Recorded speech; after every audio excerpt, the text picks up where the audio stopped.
Across the UK, online and on DAB. A new kind of talk radio. We'll get you talking. Talk radio. Evening, dear listener. Iain Lee, Talk Radio. We won't be talking about that, and we won't be talking about that. We'll be talking about anything apart from that. Oh, tug of war. That's what we're talking about.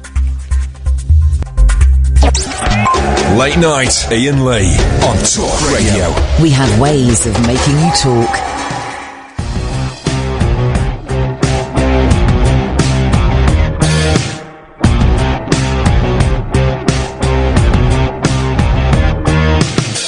I'm a little bit worse for wear, got a little bit more grey hair. I'm not gonna be the next big thing, but I'm getting fitted for a new brass ring. I've been dumped, I've been kicked around, now I'm ready for the big rebound. I know you can't win them all, but I'm swinging like it, getting hits in Moneyball. Get back up, you gotta get back up. You got a whole stadium in their feet. It's not about a victory or a defeat. See, you gotta get back up. You gotta get back up.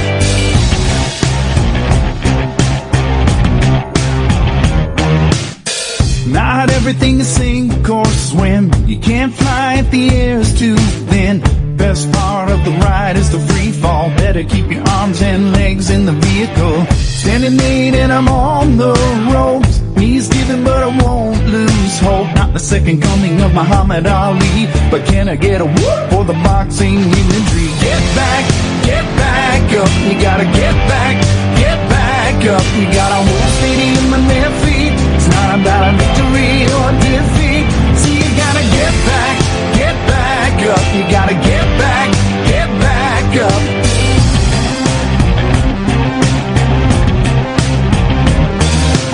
Gotta get back, gotta get back.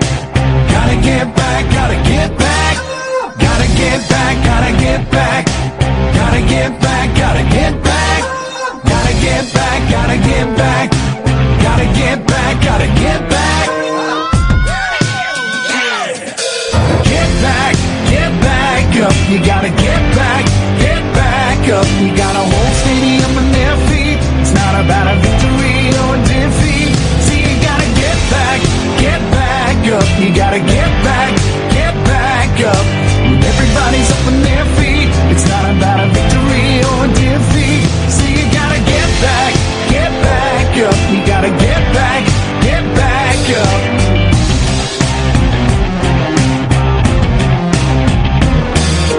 Gotta get back, gotta get back. Gotta get back, gotta get back. Gotta get back, gotta get back. Gotta get back, gotta get back. Gotta get back, gotta get back. Gotta get back, gotta get back.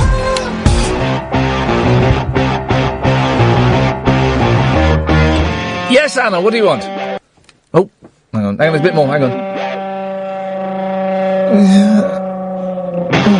Yes, Anna. Gotta get back. Oh no, hang on, no, stop. Well, you've almost got the words right. Hip, hip, hip. Hip, hip, hip. It's Monday, and here's an exclusive. I am resigning from the shadow cabinet as of now.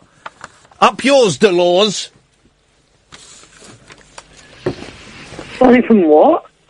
You see, this is the IQ level. George, just show it, and then it just goes off the edge of the cliff. I am resigning, Anna. Hannah. No, it's Iain. Nice to meet you. I am resigning from the shadow cabinet. Oh, right. Do you know what the shadow cabinet is? Yes, I do. I'm resigning from it. And I'm saying, right, okay. Up yours, Delors. Up yours? Up yours, Delors. Phew, what a scorcher. How's your weekend been? Jeez. That's a good question. Saturday, I went to... Saturday. There's too many of these, Pixar-style films. I'm going to say that. There's too many of them. Too many? This is an awkward start to the show, isn't it? Is it? Feels a little bit awkward. Doesn't it feel awkward to you? There are huge gaps. There's a bit of a delay, I think. Oh. That'll be it then. Doesn't feel awkward to me. Does it not? It feels awkward to me. And it's not your fault, Anna, at all. But it feels a little bit... Well, you can put Alan on then if you want. Okay, stay there. Alan! Hip, hip, hip! Now! I'm in the kitchen bath. You're in the kitchen bath? No, bath. I heard you get dumped by George Galloway. I tried to do a hip, hip, hip to George, but he couldn't hear me on the mobile. The thing is, I was listening when we heard you come on the first time. The football was so bloody loud. Hey, guess what, guys? We're not all into football, and some of us are trying to do some work. And by work, I mean buying box sets on Amazon of obscure '60s bands that never made it over here. But still, turn the bloody football down. Well, that lot would talk sport again. Yes, doesn't matter. That's my fault. I've got one at home. I didn't manage to fix my headphones. Anyway, there was one in here. I wonder if it's fallen down a crevice. I'll have a look. Anyway, I heard the first call. You still with us, Anna? Yeah. Okay, it still feels like an awkward start to the show. Let me just wait there a second. Let me play a 30-second song. I'm going to do a poll on Twitter. Stay there. Hang on 1 second. Let me play... Baby, no! Noddy! This. They sack him here. They sacked him there. Sometimes it's harsh. Sometimes it's fair. They'll sack him again, my friends, this we all know. Until then, it's the Iain Lee Show. I need a bit more time, so... I check my road in the morning. I check my road in the night. I check my road in the afternoon to make sure I get home for bath time. Okay, I've just started a Twitter poll. Is this a really awkward start to the show? Yes, no. You got an hour to vote on it, and then we'll decide. And if it doesn't go the way I want, we'll vote again. We'll vote again. So, Alan, I voted. Okay. Here's the thing. We heard your first call to George Galloway, right? My first attempt of a hip, hip, hip. Yes. And we turned the volume up and the radio. It was almost as deafening as the football. Die Fußball! Die Fußball! He cut you off saying that he couldn't understand you because it was a bad line. You call back on, the line was exactly the same. By the way, George, what a great show. It's such a... honestly, I think your show is absolutely blinding, so brilliant to have him on Talk Radio.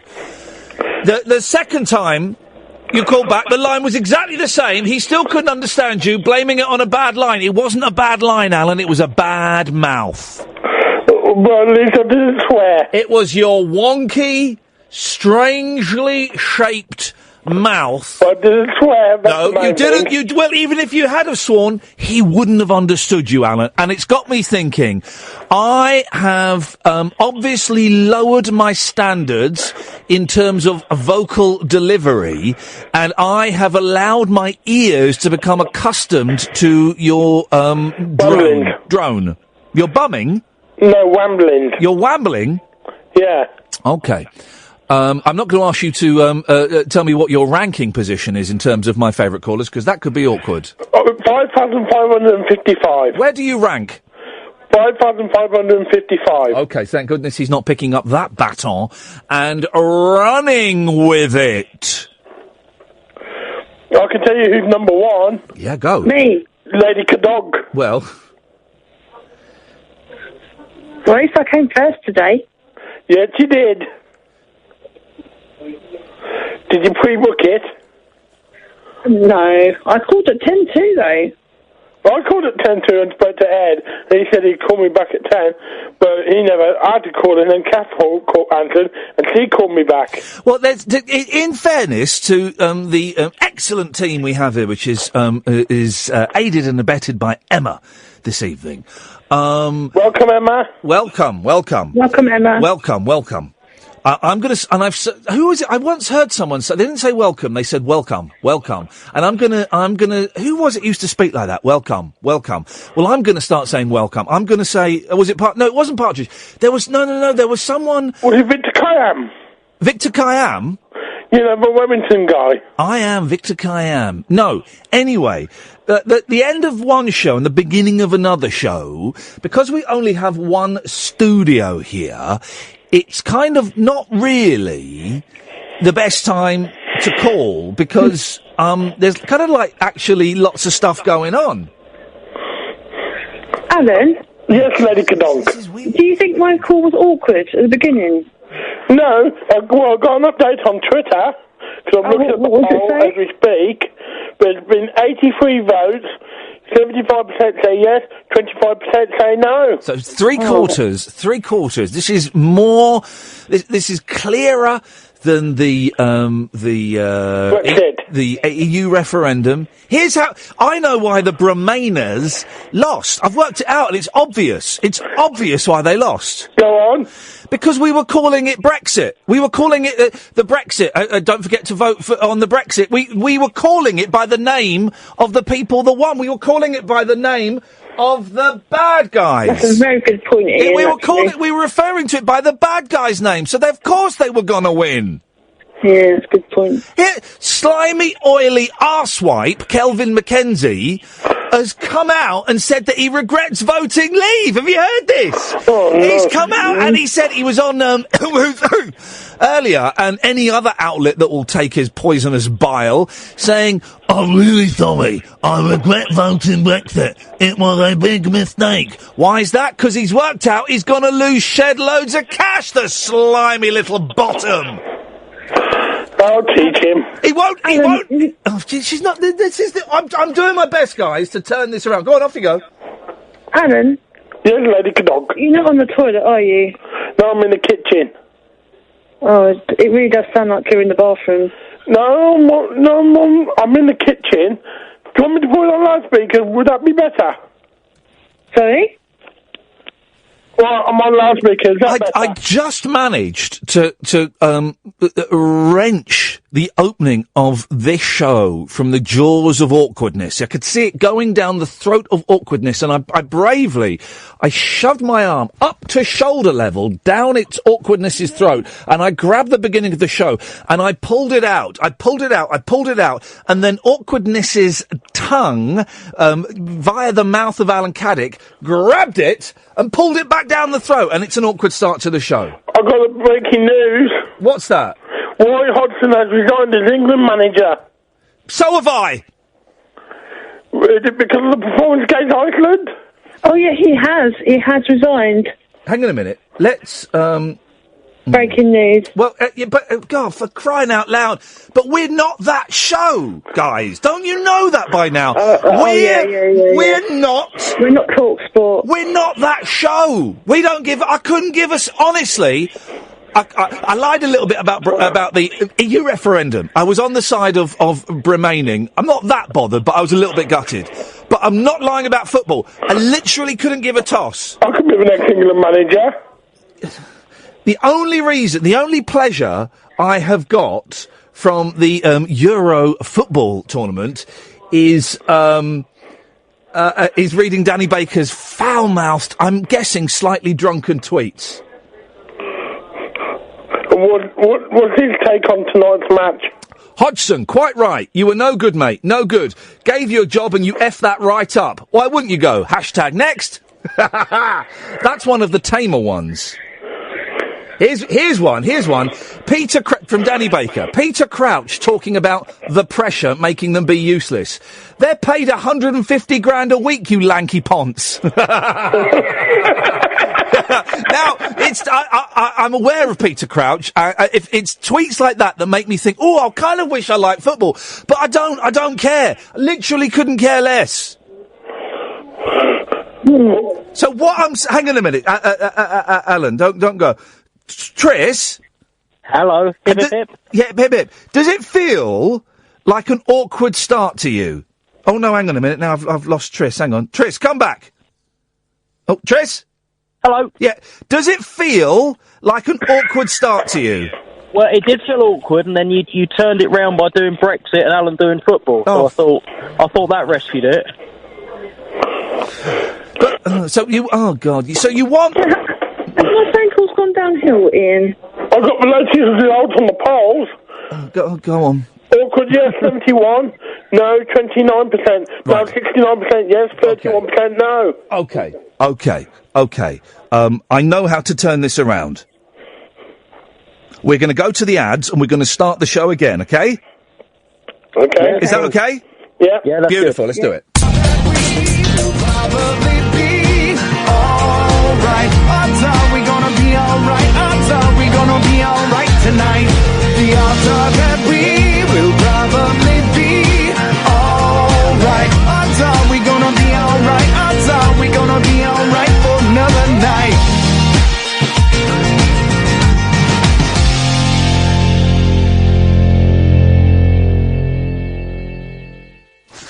Right, let's go to Anna. Good evening, Hannah. Anna.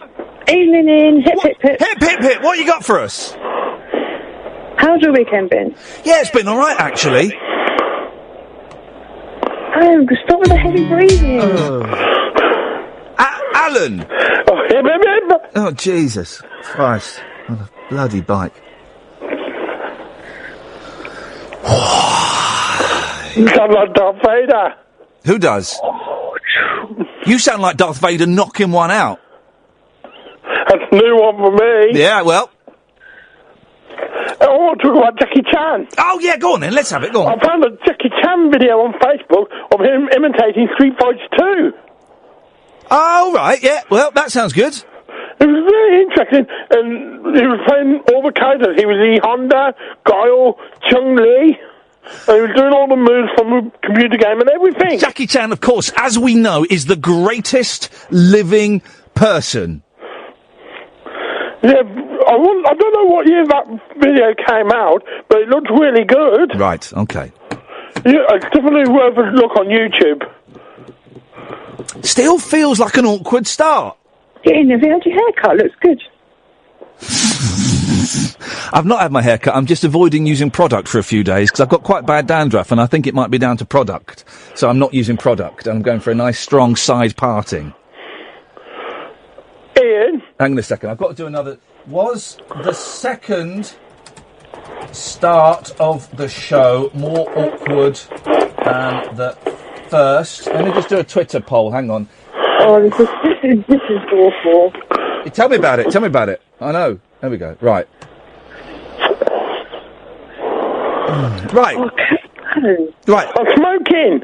Oh, it's awful. it is awful. I have a few voices in life, and smoking's one of them. Yeah, and the other one is taking a dump on the radio, and the other one is masturbating on the radio. No, but that was just for the weekend. We used to have a caller. Do you remember the caller on Absolute called Fat Boy the Masturbator? I do, yeah. I remember Picture Phil. Yeah. Okay. Well, that's a different caller. I don't remember Fat Boy. Fat Boy the Masturbator. I remember Chappers and Rob Benet. Oh, Chappers was an absolute knob. Absolute knob, and I'm glad that. Oh God, what an unpleasant person he was. Horrible, but they're different to Fat Boy the Masturbator. You think I'm turning into Fat Boy? Right. Thanks for calling, Alan. Thanks for calling, Anna. Triss. Hip, hip, hip. It's just a weird vibe. Maybe it's not them. Maybe it's me. 0844 499 1000. We call you back. Penny, stay there. We'll come to you next. 0844 499 1000. Already there are calls on the Twitter machine urging me to start the show for a third time. I cannot do that. I simply cannot do that, guys. I apologise. What you got for us, Triss? Oh, I saw Roy Hodgson's resigned as England manager. Oh, for crying out loud! Guys, no one cares. Oh, I don't care either. How are you, fella? You all right? I'm all right. I've lost about 6 or 7 pounds, depending on which time of the day you weigh me. Last weekend I was 15 stone 8. Yeah. This morning I was 15 stone 1. Oh, well done, mate. There we go. And the wife tried to stage a bit of an intervention with me last night, actually. Oh, really? Yeah, she waited for me to be in a good mood and suggested that maybe I lose weight. Oh. She's right. I mean, she's right. Yeah. But it's hard, isn't it? Yeah, it is hard. But I'm also painfully aware that the first week is the easy week, and after that it gets harder. But I'm doing all right. And yesterday I even allowed myself the treat of 2 Oreo cookies. Oh, nice. Yeah, you see, so I'm living the dream. And also, I'm eating loads of food. What I do now, right, I've done this twice in the last week, is you go to Tesco, they sell roast chicken that's cooked in a bag with the gravy on it. So I go and buy that, and I bought some veg, and I boiled up some, what do they call them? Are runner beans the same as French beans? No, they're not. Okay. Well, I boiled up some type of bean.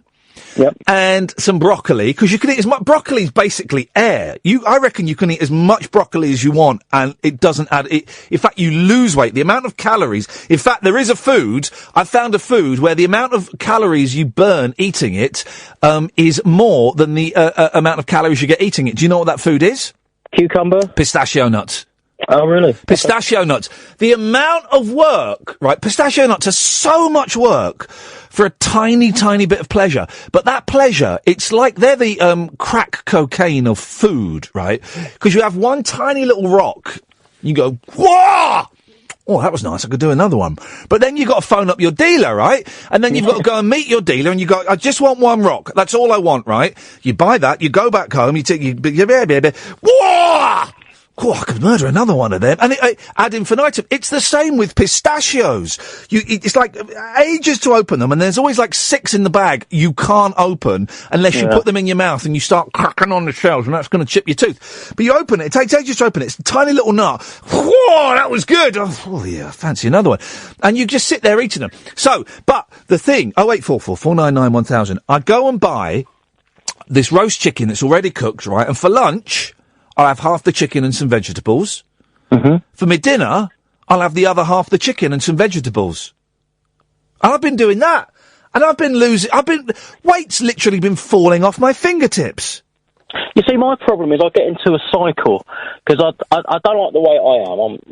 I'm a chubby bloke. And then I feel down about that, and then I eat. And then it just sort of sucks you back in. It's a cycle of shame. Sugar, that's my problem. It's the cycle of shame. Do you eat to try and make yourself feel a bit better?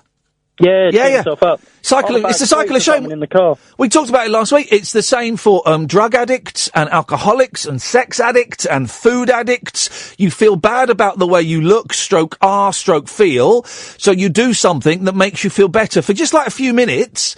And then afterwards you go, I shouldn't have done that. I feel terrible. Yeah. I know what, I'll do it again to make myself feel better.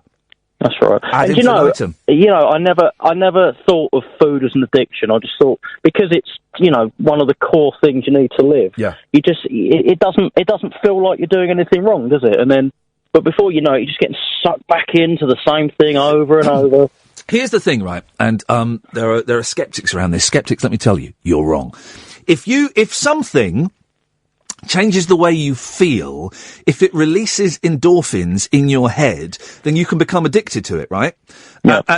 And that can be shopping, that can be sex, it can be watching porn, it can be eating cake, it can be just, eating crisps, it can be drugs, it can be anything. If it changes the way you feel, then you can become addicted to it. Yeah, it's true. It is true. And I was a big skeptic of that until very recently, and it was something I saw online. I think it was you. I'm not definite it was you, but just when I thought, actually, yeah, that's how I am with food. It feels nice when I eat it. It tastes nice, and then I feel bad for eating it. Yeah. So I do it again. Isn't that funny? And I've had that thing. I'm lucky that food isn't a massive problem for me, right? But I do have. I got into an argument with someone online, right? I remember it vividly a few weeks ago, right? And And I was trying to lose a bit of weight then, but not really making a big thing about it. And I'm making a big thing about it so that I do it. And I got into an argument with someone online, and they made me hate myself. So I was on a journey, and I was feeling really bad about this thing. So I pulled into a petrol station, and I bought a packet of hobnobs, I bought a pasty, I bought a sandwich, I bought a bag of Maltesers, and I bought something else. Now, in the great scheme of things, that's not a big deal, but I was eating to make myself feel better a little bit, and also to punish myself, kind of, double-edged sword. Yeah. And afterwards, I felt like crap. Yeah. And all because someone had said something, I'd had a barney with someone online. Yeah, it's a weird one, isn't it? It just sucks you in and then sort of spits you out the other end. Yeah. But there is an answer. That's why there are all these different groups, like Overeaters Anonymous and Sex Addicts Anonymous and Gamblers Anonymous and Narcotics Anonymous and Alcoholics Anonymous. Here's the thing I think that we're going to see, and if no one set this up, I might set this up, right? We're going to see in the next couple of years recovery groups for people addicted to smartphones. Yeah, smartphones, constantly. You're constantly, again, Twitter, comparing another thing to crack. Twitter is like crack, right? Mm-hmm. Or when you post a video on YouTube or on Facebook, because you go and go, how many I got loads, that got retweeted, 85 times and got liked 96 times. That's really good. I wonder if the next one will get more. And you're constantly looking at Twitter and your phone and your emails and Facebook for reassurance that you're a cool guy and you're a great human being. I like it when I tweet something that's a bit right on and loads of people agree with it and like it. Yeah, that's it means right. I'm a cool guy. Yeah, I agree with you completely. And it's not my, it's not the conscious reason I'm doing it. I have been guilty of that in the past, actually, of tweeting right on stuff, thinking, this will get them. But I still get the buzz when the numbers go up, and I think, I'm a cool guy. But listen, we all have an ego, don't we? I mean, I'm phoning in a radio show right now, so I've got an ego. We've all got egos that need feeding. Yeah.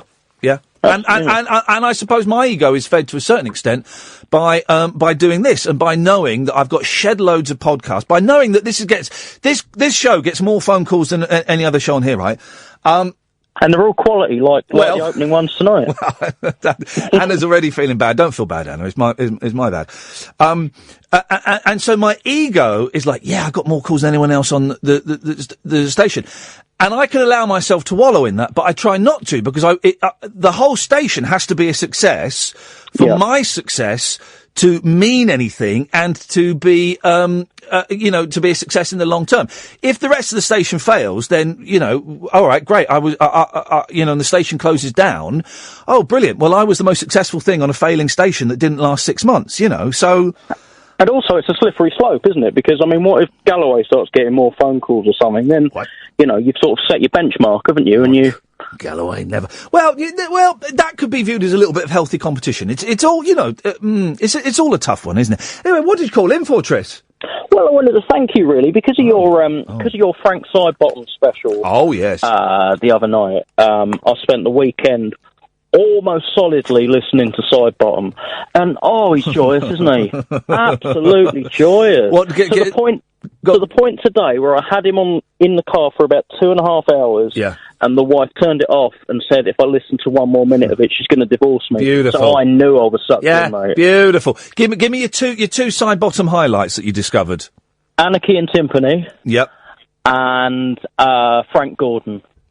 Oh, Frank Gordon. Oh, yeah, that's okay. They're unusual ones, but they're both excellent. Excellent. Can't be argued with that. Triss, absolute pleasure. Always happy to spread the word of Sidebottom. Always happy to do that. One of my great joys. 0844 499 1000. Penny, you'll be next. Hip, hip, hip, Penny. Hip, hip, hip. How are you? Exciting news on the Kung Fu Elliot front. Oh, you see, I've been bad. I haven't finished watching it yet. Doesn't matter. First news is, I called up the shop in Canada today to speak to Patrick to order the copy of The Strangler. Mm-hmm. The Stalker, sorry. Patrick wasn't in, so I've got to phone him tomorrow. But. I've heard back from the producers, the directors and the producers of the Kung Fu Elliot documentary, Jarrett in particular, who says that he thinks he can secure me 2 copies of They Killed My Cat, one for me and one to be given away to a dear listener. How's about them apples? And also, that's exciting. The DVD set release sounds exciting as well. He's hoping to get all of the Kung Fu Elliot films on there as bonuses, and he said he'll bung us a couple of those to give away. And if we do have an evening where we screen either They Killed My Cat or The Stalker, maybe a double bill. He's up for Skyping in as well, so we can do like a Q&A. We'll have a big screen, we'll have him on the screen, we'll do a Q&A, me and Kath will host it, bish bash bosh, that'll be awesome. It's exciting, that. I have not heard from my FET Life contact yet as to whether Elliot White Lightning Scott has been in touch. So we will investigate that further, but there will be copies of They Killed My Cat in this country very soon. What have you called in for, Penny? I was phoning out for a natter because I hadn't spoken to you for ages, but then Triss has stolen all the things I was going to talk to you about and your amazing weight loss. But how's the running going? The running's going all right. You were the first person I think to mention the Couch to 5K apps. I didn't know there were so many. So I paid for one. Oh, don't pay for one. £2.79. I never pay for apps. I want everything for free. It doesn't matter if they put hard work in. By the way, 0844 499 1000. You can call in and talk about anything. We call you back. So I was going to go today and I couldn't be bothered. And I thought, do you know what? It doesn't matter that I can't be bothered today and I'm not going to beat myself up about it. I've done it 3 times. That's a really good start. And, it's kind of all right. What the fun thing is, and this is what I want to incorporate into it. I want to incorporate fun into it. Is, afterwards you get a little map, a diagram of where you've run your route. You do, yeah. Well, I want, at the moment it's kind of like a sort of strange circular shape, but with lots of squiggles in, because I double back a bit. Well, what I want to do is, I need to work this out, it'll be tricky, is I want to run in the shape of a penis. An ejaculating penis. I want to draw a penis with my running route. Okay, yeah. I've seen people do other things, not a penis before. Whoa, I could be the first! And then I'm gonna post that online in a hope that A, it will encourage other middle-aged, overweight men to get fit, but also in more of an effort to get other people to post unusually created drawings of penises, ejaculating penises. So I want to become the Banksy of the running world. If that is, if that makes sense at all. That's what I want to do. I know I've been training to go running for ages, but I didn't quite expect it to turn into being the Banksy of the running world. Though. It's tricky to do it. The place I normally go, I can't do it because it wouldn't work. So I'd have to go to spend a lot of time poring over maps. No, I know exactly. I know does other things and tries to draw other things with their what other things? Spends a long time looking at a map. What do they draw? I think they've tried doing an elephant and a cat and random stuff like that. Oh, for God's sakes. Grow up. Grow up and draw a spunky willy. Now... the Couch to 5K is good, but it's hard. Here's the only problem I have with it is I'd have to go to a different field to run in. And it's not a massive field, so I would have to run around that penis shape quite a lot. And obviously I can't mark it out in advance. It'll be freehand. I want a lover with a free hand. So, I'm probably going to do that.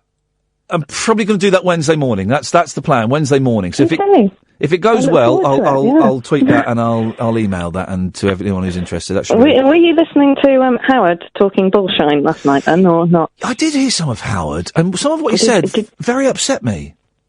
All right. Any particular part? The bit when he was talking about me.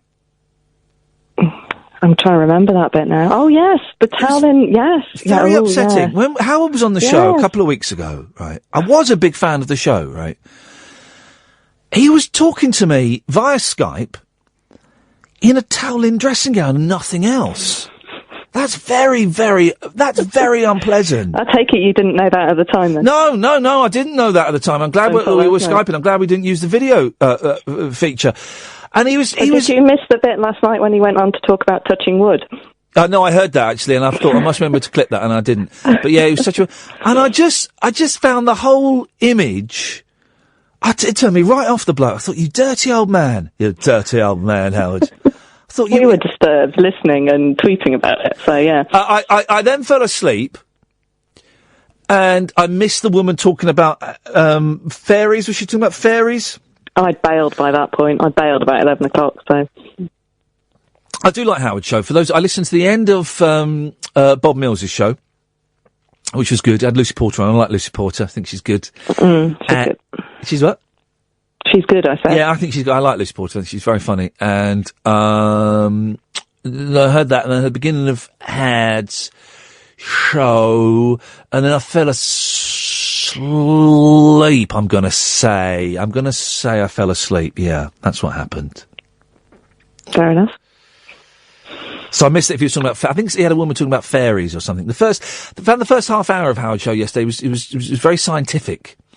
There was a lot of it, and he talked about Brexit, which was slightly worrying. After saying he wouldn't talk about it, he started talking about Brexit. Well, only as much as to see whether it would affect Tim Peake. And it wouldn't affect Tim Peake. So because he's back already. He's back already. So yeah. So that's where we are. Super. Well, enjoy the running. Thank you, Penny. I won't enjoy it. So the running is no pleasure. No, it happens. I was saying this to Kath on Twitter earlier today. You get to a week, it's about week 5 or 6, and suddenly it clicks. I don't buy that, because I've had, I've been to gyms, I've had personal trainers for extended periods, and at no point did it click. At no point. No, I said this for years, and I kept trying, and it was rubbish, and then I stuck with Couch to 5K, and I spoke to you earlier in the year about this. It does get to a point where it clicks, and it's done wonders for my head, absolute wonders. And I can now go out for a run and feel so good afterwards. I don't believe you. Come back to me when you get to about week 6. Okay, well, I think I will do. Apparently, some Americans have drawn penises using these apps. Well, that is a rubbish penis. Fair play. They've done hairs. I hadn't thought of doing that, but they haven't done an ejaculation, which I will be doing. There.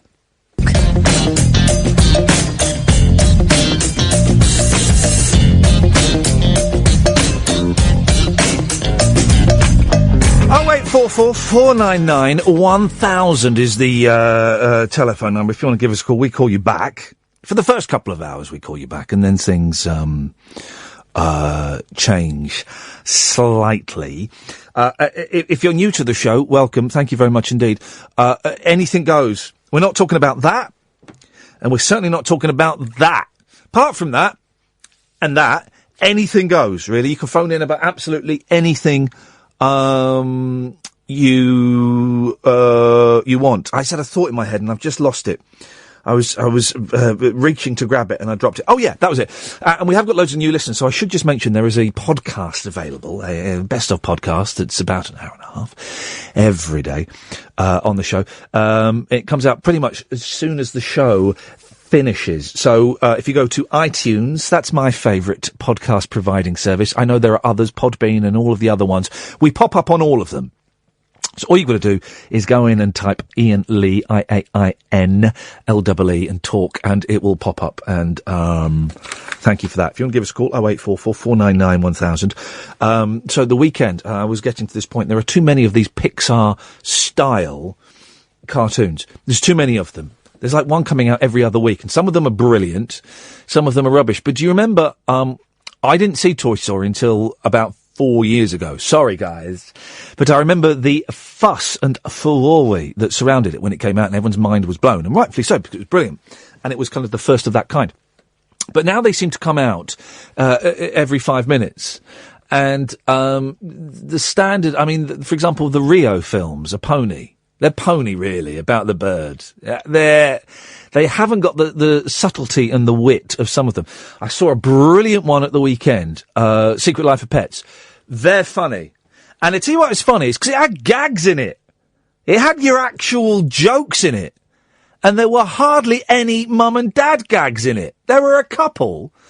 The problem I have with a lot of these films, Zootropolis being one of them, which I found so dull. Oh, God, it was tedious. Was that they're full of gags for the parents and no gags for the kids. Inside Out, that's not a kid's film. That's a grown-up film. That's a psychedelic, psychological nightmare. Secret Life of Pets, though, was hilarious. It was full of gags for the kids. It was funny. It was cute. It was annoying. It was frustrating. And it was brilliant. It was brilliant as a result. So that's one of the things we did. The second thing we did, dear listener, was we went to, my eldest had another judo tournament at the weekend, and we went. And it was great, and he came joint third. Well done, son, judo master. But two things I noticed at this judo tournament is at this site, right? Well, first thing was, there was a kid. I'm going to say the kid's name, right? Because I have to.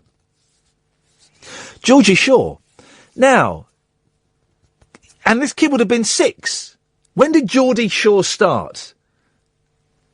Certainly within the time that they called that child George, for them to have abbreviated it to Georgie Shaw. You can't call a child that. But the other thing that got me, right, and it's on this sort of weird site, and there's like a judo place, and there's a boxing place, and there's a karate place.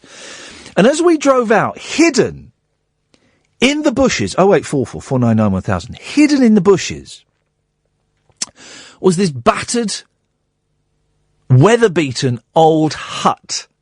Right, I thought, that looks interesting. We drove past it. And on the door of the hut was this tiny sign, right? And it had a bit of rope with a hand at either side. It was the Tug of War Club. The Tug of War Club. 0844 499 1000. Why the hell?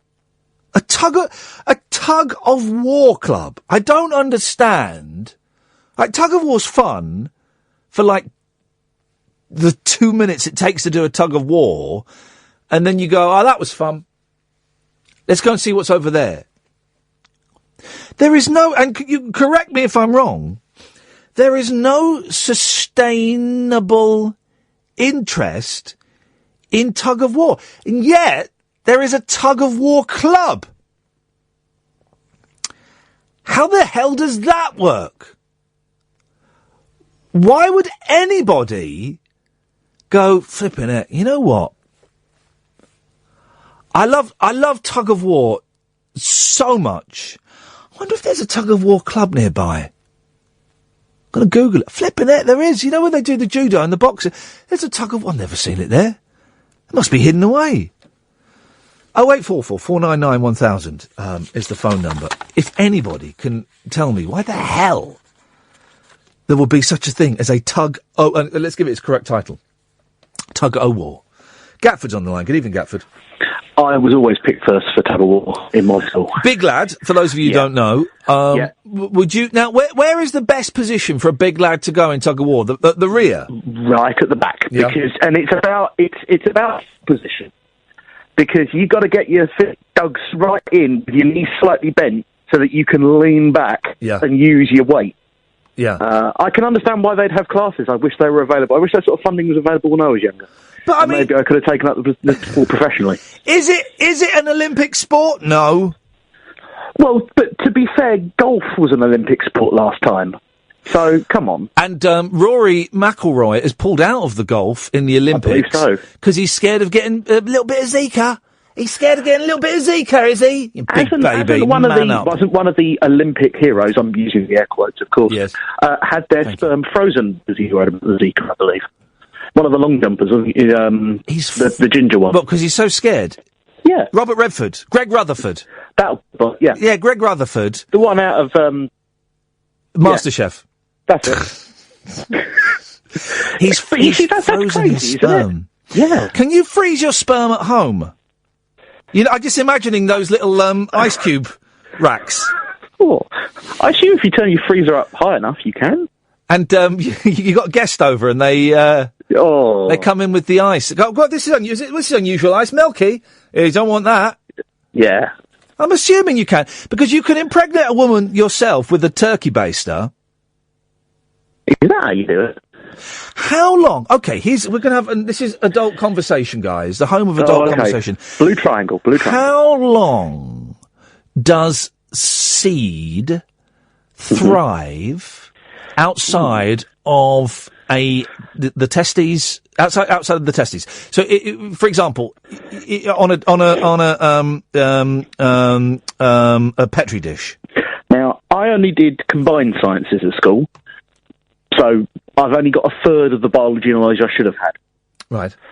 But my memory is not very long, and that's why either you would freeze them, or don't, when they do in artificial insemination, don't they use some sort of frozen gun thing? I'm thinking of cows. I literally have no idea. And I know there are people being rude on Periscope.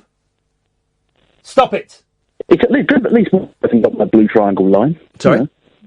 Blue triangle, channel 4. I got it. Yeah, I got it. You didn't acknowledge it, though. No, do I have to acknowledge... You didn't cut me off, I suppose. Do I have to... Andrea, put your phone down properly. We can't call you back. Do you like the... Do I have to acknowledge everything that I understand? Every reference I get? It's really nice. I'm having a bad day. A bad day, I understand a bad day, and nice, I understand that. Okay, fine. Fine, I understand that. Okay, I understand that. Yep, I understand that. That's an abbreviation for yes. Excellent. Carry on. Carry on. Those are a series of unfunny British... Do you know what I mean? I got the Blue Triangle reference. I'm of a generation that found it very, very hard to source boobs and the pubic triangle on television. We needed all the help we could get. Funny, though, that years ago, something like that Versailles programme... Versailles? Oh, whatever. That would have been midnight Channel 4. Yeah. Oh, no, this is the thing. Kids these days... It's too... I mean, the stuff that's in... I don't know if Nuts and Zoo are going anymore, but the stuff you see on the front cover of these lads' mags, right, you could only get back in the day on the inside cover of the porno mags. Or when you went to the barber's and you opened up his copy of Golf Monthly and he had them hidden in there. That never happened to me. Really? Yeah. You obviously didn't go to the right barbers. And the filth on television these days. But pop videos, right? Pop videos. I remember watching the Beyonce video, Dangerously in Love, right? You go, I'm so crazy right now. And I thought we have crossed a line now. We have crossed the Rubicon. We have opened Pandora's box. Because that was soft porn. It was brilliant. The other one was the soft porn. Kiss Kiss by name's not coming to me. The Australian Holly Valance. No, that wasn't. No. Do you remember the furore? She was naked in that one. Do you remember the uproar, the furore, when Sam Fox appeared on Top of the Pops with a rip in the bum of her jeans? I don't. Sam Fox, Top of the Pops. She's on there singing, "Touch me, I want to feel your body." She had jeans on, tight blue jeans on. She turned round. There was a rip just below the bum cheek. There was a furore about it. The world kicked off. It was similar. For those who can't imagine what it was like, you know, the reaction the country had the whole weekend to Brexit, right? Oh, yeah. It was the same reaction to Sam Fox having a little bit of ripped jean. You could say she wasn't fully supported. I'm gone, aren't I? I don't get that. You asked me to point out things I don't get. I don't get that. Yeah. No, because the cut meant she wasn't fully... Yeah. I'm currently arguing. Here we go. Here's a phone in. What ridiculous arguments you've had online? Right. 0844 499 1000. Here all night. Yeah, exactly. I am currently arguing with people on Facebook as to who was the lead singer of the Monkees. I thought it was the one that stood at the front, being the front man, being Davy Jones. Yeah. Incorrect answer, mate. What? He was the front man. He wasn't the lead singer. Mickey was the lead singer. Didn't they alternate? No. Songs and things. No. Doesn't that make it kind of... Okay. First single. The singer of the Beatles, then? John and Paul. They can't be two, then, because otherwise yes, you can. Davy and Bobby No, John and Paul were the lead singers. Not someone has argued, I wonder what their response has been. Someone argued, well, all 4 of the Beatles were lead singers. I wrote, nah. Here we go, look. Here we go. Michael says, I replied, John and Paul, okay, let's have this. Michael has said, I think the Monkees, in the case of lead singers, it was like the Beatles. All 4 sang and had lead vocals on several different songs. I replied, John and Paul were the Beatles' lead singers. He's replied, I kind of disagree with that, since George has some of the best lead vocals and some of the best songs, especially in the later years. He wasn't the lead singer. No. He wasn't the lead singer of the Beatles.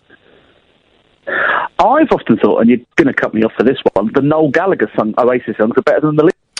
0844 499.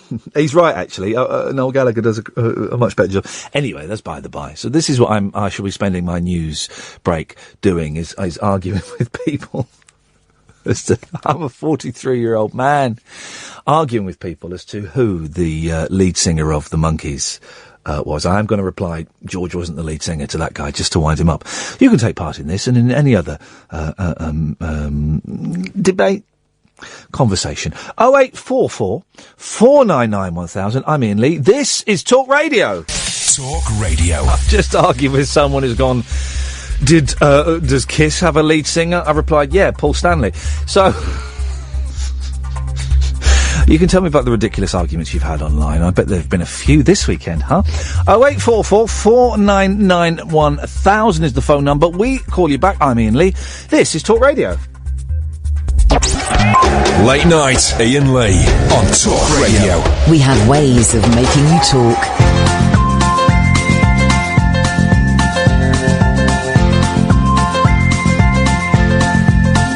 There's a voice that keeps on calling me. Down the road is where I'll always be. Every stop I make a new friend. Can't stay for long, just turn around and I'm gone again. Maybe tomorrow I'll wanna settle down. Until tomorrow I'll just keep moving on. Down this road that never seems to end. When new adventure lies just around the bend. So if you wanna join me for a while, just grab your hat, come travel light, that's old style. Maybe tomorrow I'll wanna settle down. Until tomorrow, the whole world is my home. So if you wanna join me for a while, just grab your hat, come travel light, that's old style. Maybe tomorrow I'll wanna settle down. Until tomorrow, I'll just keep moving on.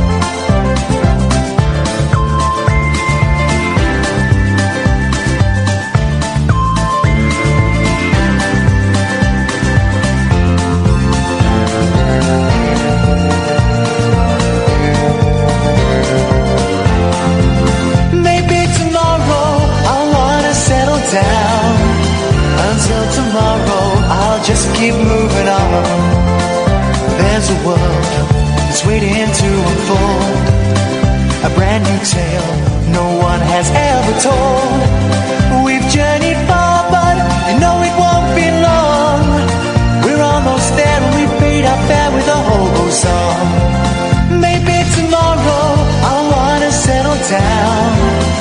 Until tomorrow, I'll just keep moving on. So if you wanna join me for a while, just grab your hat, come travel light, that's old style. Maybe tomorrow, I'll find what I call home. Until tomorrow, you know I'm free to roll. You can text as well. I always forget this. 87222, starting message with the word talk. I think it costs like 25p or something. I don't know. Anyway, someone has texted this. The human male seed can obviously survive quite a while because I last had sex with my missus 2 years ago. She recently told me she was 4 months pregnant. So, okay, well, it can last for a couple of years then. 0844 499 1000 is the telephone number. I'm sorry, guys, if you're expecting me to sit here and kind of give you easy fodder to phone in for, you're listening to the wrong show. You've got to work almost as hard as I have. Not quite, because I've got to operate the faders, you see. That's very tricky. It's very tough stuff. But you've got to kind of work. We're not doing a Brexit show. Boring. We're not doing a football show. Boring. You know, there are other places. You want that? Go to LBC. Go to Talk Radio. Those places exist for you. This is an oasis of calm amongst all of that nonsense. Not always calm, but amongst all of that nonsense. So, what have we talked about? Who's the lead singer of the Beatles and the Monkees and Kiss? Obviously, it's Paul Stanley. Someone's just asked who's the lead singer of the Beach Boys. Well, it's Mike. Duh. Come on. Of course it is. It's a pretty easy one to work out, this game, actually. I quite like this. We can do that. Arguments you've had online. And other stuff. I don't remember. Were you paying attention? I wasn't. 0844 499 1000. Yes, Stephen. Oh, of course it is. It's a pretty easy one to work out. Stephen. I quite like this. Oh. Turn your radio off. Oh, right, yeah, I'll turn it. Yeah, but I'm getting different things on him, on my radio. But I thought Frank Sidebottom had died. He's calling back from the other side. No. What I'm phoning is, I've got a DAB radio. My ex-wife has only got a normal, old-fashioned radio. She wants to know what frequency you're on. We're not on the old-fashioned normal radio. Oh, you're not? Oh, my goodness, I didn't know that. But you do sound like Chris Seavey. Who's that? Exactly, it was Frank Sidebottom's alter ego. I was listening to you before. You had some, from 10 o'clock onwards, you had some strange people on. And from 11 o'clock onwards as well, it would appear. Well, yes, sorry, 11 o'clock. No, 10 o'clock onwards, when you first opened. Yeah, onwards, yes. But again, we've reset the clock. You had some strange people on. We've got some strange people on at 11 as well, yeah. Oh, well, no, I'm on now from 11 o'clock, aren't I? Yes. Yes, yeah. Anyway, how are you doing? I'm doing all right. I'm curious as to why you split up with your missus. Well, it was many years ago. But we're still very good friends, and we still get on very well. But she's been phoning me and saying to me, how come I can't get on Sky, and how come she can't get on to you from she can listen radio? She can listen online if she goes to talkradio.co.uk. Yeah. Or catch up. What? Can she catch up? She can catch up. She can probably overtake you. She can also, if she's got like an iPhone or something. Yeah, of course, yes. You can download an app on there, the Talk Radio app, and she can listen on her phone. Oh, right, I didn't know. Am I on radio now, live? Yes. I can't. I'm trying to listen to you on the telephone. I'm trying to listen to you on the radio. But you're on the radio. Oh, right, okay. I'm going to phone her back in a bit, and I'm going to tell her what you've just told me. Can she catch up with what we've just been discussing? Well, she can, but it'll be a little bit tricky. Why don't she just join in the conversation? Do you want us to phone her for you? I do, yeah. But all right. I'm on my phone now. Right, stay there. Her number. Stay there, Stephen. Work out a way, Cass, to get his wife's number. And we'll have Stephen and we'll phone his ex-missus up at the same time, and we'll tell her how all the different ways that she can listen. I wonder why they got divorced. 0844 499 1000 is the phone number. If you want to give us a call, you're more than welcome to. If anyone can that a tug of war club has to be. It's got to be something more to it. It's got to be. I never forget. There was a shop in Slough, right, that sold like costumes or something. What did it sell? It was a weird shop years ago, and it never had any customers in there ever. And my friend or my dad said, "Yeah, it's a front for drugs." What? It's a front for drugs, that is. And I wonder if a tug of war club is a front for, something that once the door is shut, they put down the giant rope and go, right, now let's get down to the real reason we're here. 0844 499 1000 is the phone number. James is on the line. Evening, James. Hello. Hello, James. Hi. Hello. Yes. Hi, am I online? Yes. Yeah, hi, listen, I just want to say a few words about tonight's game. No. But you don't know, do you? He cut himself off. I believe that could be very loosely called a prank call. The thing about... Here's the thing. The thing about a prank call, there needs to kind of be a prank element involved in it. For it to count. I would give that 3 out of 10. But thank you very much indeed. 0844 499 1000 is the telephone number. If you want to give us a call.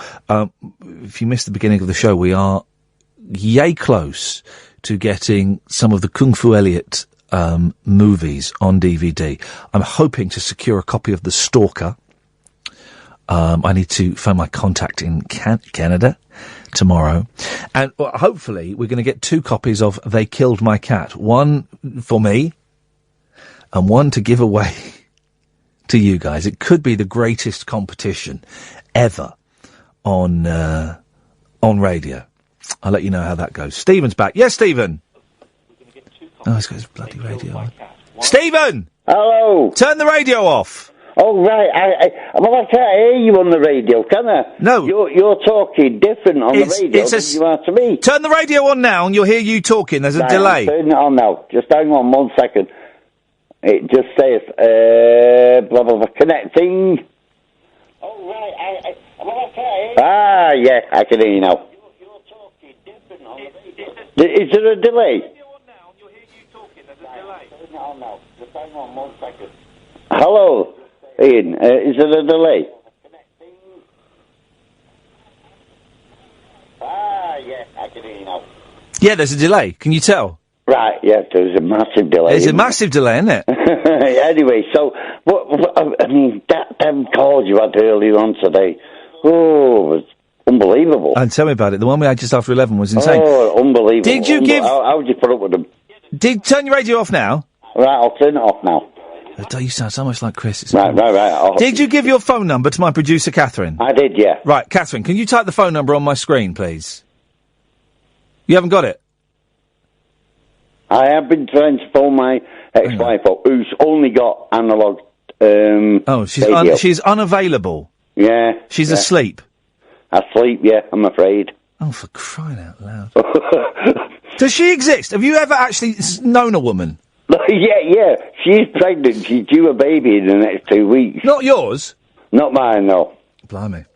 Oh, unfortunately. Then we heard. Then Stephen, we just heard the little glimpse, the real truth. We still get on, and we're very friendly, and we're still, the best of friends. She's got a new boyfriend, and I get on very well with him, and she's 9 months pregnant, and it's nice that way, isn't it? We're still friends. Yeah, that is nice. That is really, really nice. It's very. I've just been listening to some of your conversations with the other people. On about sperm and disgusting. Well, yeah, it would leave a bad taste in your mouth, wouldn't it? Oh, it's very, very bad taste. Very bad taste. Unbelievable. How long have you been listening to Talk Radio for, Stephen? Sorry? How long? The last 2-3 months. Oh, right, nice one. So you found us a while ago then. And what are your favourite shows on there? I will only listen to you at night. Beautiful. You don't listen to... I've had a few drinks. You don't listen to Julia Hartley-Brewer in the daytime? No. What I do, I watch a bit of YouTube at night. Come 10 o'clock, 10:30, I like to listen to you. Well, I'm honoured, Stephen, and it's really, really... But the thing is, you forget the people you talk to. Yeah, I'll never forget you. I bet you do. I won't. Well, I will phone you again in a couple of nights' time. How's that? All right, that sounds like a date. No, nothing like that. No, but I'm just saying, you do forget people you talk to, I think. Oh, I forget what I did 20 minutes ago. I've got a terrible memory. Lots and lots of people phone you, don't they? Yeah, lots. Not tonight. They don't. No, well, I will give you a bell next week. Thank you, Stephen. Nice to talk to you, mate. Take care. Thank you. Speak to you soon. Bye bye. Ta-ta. There we go. Nice fella. 0844 499 1000. 0844 499 1000 is the telephone number. If you want to give us a call, we can call you back. Pablo's on the line. Good evening, Pablo. Hip, hip, hip. Hip, hip, hip. How do, yes. I've become the recent recipient of a waffle maker. And I thought with all the political waffling that's been going on as of late, I thought maybe we could turn that into a positive spin and people could suggest things I could put in my waffle maker. Well, hang on a minute. What kind of things can you put into a waffle maker then? I thought there were only bird's eye potato waffles. Oh, Ian, fine. They're waffly versatile. They go with eggs on, eggs in. You can even grill and fry them. Oh yes, it's this Brexit mentality. You're just keeping this on a purely UK scale. Yes, exactly. Very, very, very binary. But go on then. What can you do with a waffle maker then? Well, it's you're leaving potatoes behind for one. It's not potatoes. It's your sweet waffles. Popular in is it Dutch? Is it the Netherlands that bring us the waffle? What? Right. But it's very nice. I had one earlier. How long have you had this waffle making machine? Well, it was a Father's Day gift, but it was delayed by a little while.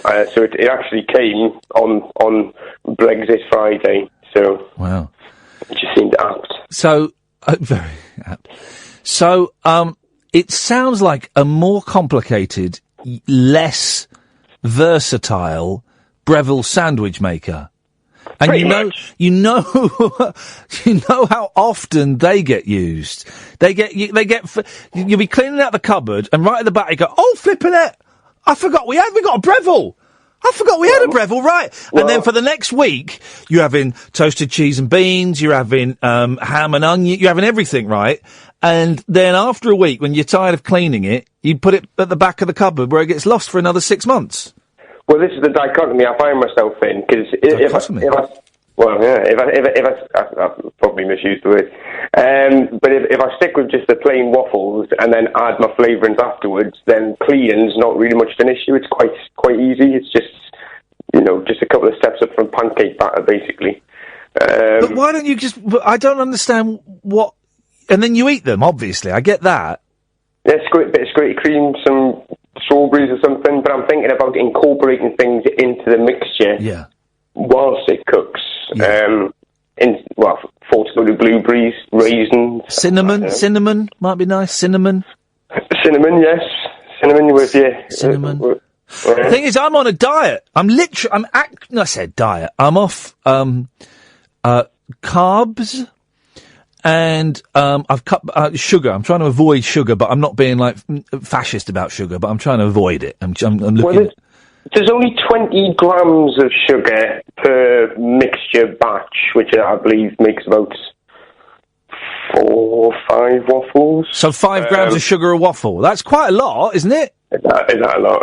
Well, obviously the Netherlands are a very forward-thinking people. I'm sure there's some sort of egg white variant batter you could make. Which is, I don't know, a buckwheat. I don't know if a buckwheat's more of a... I don't know. I'm quickly getting out of my depth. I was looking for and I made a terrible faux pas at the weekend. I was looking for a cereal, a breakfast cereal, that didn't have much sugar in, right? And all the reduced sugar things have still got quite a bit of sugar in. And someone, of course, cleverly suggested shredded wheat. So I bought some shredded wheat. And I've not had shredded wheat for... years and years and years. The pronunciation is key. Yeah. And the thing is, as soon as now I've got these shredded wheat, two problems. First of all, they used to be advertised by Iain Botham. He would be miniaturised in the advert and would walk around inside a shredded wheat. So Wheaties. Yeah, so every time I now think of shredded wheat, I think of that picture of him and his banjo. I beg your pardon? He posted a picture of him and his banjo on Twitter, didn't he? Oh, it is. Well, he'll be happy then, isn't it? That it was related to this, wasn't it? So I can't stop thinking about his penis. And also, his shredded wheat. It's made of wheat. You're on medication to help you, those sort of things. That's carbohydrates. Well, is it not? But that's the problem with your healthy cereals. Are you not often replacing your sugars with your salts? Is it not? Are you not coming at it from it? Oh, I love a bit of salt. Oh, salt's good, but I'm always a firm believer in less salt, more pepper. Salt takes away flavour, whereas pepper adds it, in my opinion. There's enough natural salts and things. You don't need me and the missus have disagreements on this, but I'm laughing, right? I've just been tweeted by a 1960s and 70s rock star legend. Oh, do tell. You aware of the Byrds and Crosby, Stills and Nash? Oh, yes. David Crosby's just replied to a tweet that a friend of mine dared to send him, right? I quite like this American group called Paul Revere and the Raiders, and I just bought a load of box sets, 2 box sets, because they're quite cheap, and I want to write an article about them for Record Collector. And my friend said, I dare you to ask David Crosby what he thinks about Paul Revere and the Raiders. So I tweeted, hey, David Crosby, just wondered what your views are on the group Paul Revere and the Raiders. And he's replied, I love David Crosby. He's so funny, because he will answer questions. Kind of a joke. We used to call them Paul Revade and the Rear Doors. Now, I mean, fair play. What other rock star is that accessible and that open on Twitter as David Crosby? You've got to respect that. It sounds like Crosby still has cash. Hey! Hey! Feeling hot, hot, hot. I need to get some celebratory music. The next time someone does something funny, I'm going to play it and it'll just go, feeling hot, hot, hot, and we'll start a conga all the way around the Talk Radio office. Well, I feel, and when that does happen and I hear that, I feel like a kind of strange stab in the back for my lack of recognition. Well, your name will be forgotten, Pablo, but the celebrations, I'm going to, I wonder if I have to download Feeling Hot. Who did Feeling Hot, Hot, Hot? Well, haven't you got like a billion songs on there? I thought you could just pick up something. I would like some Japanese Beatles. That would be nice. I've got some Japanese Beatles. But I'm not. I think this is a. Here we go. Is this it? Hang on a second. Hang on.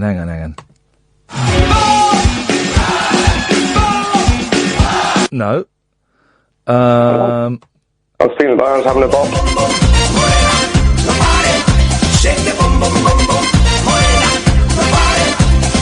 Bum bum bum bum. Bum bum bum bum. Ole ole ole ole ole. I didn't know this. Feeling hot, hot, hot. That's the bit I want, but I've got to buy the whole thing.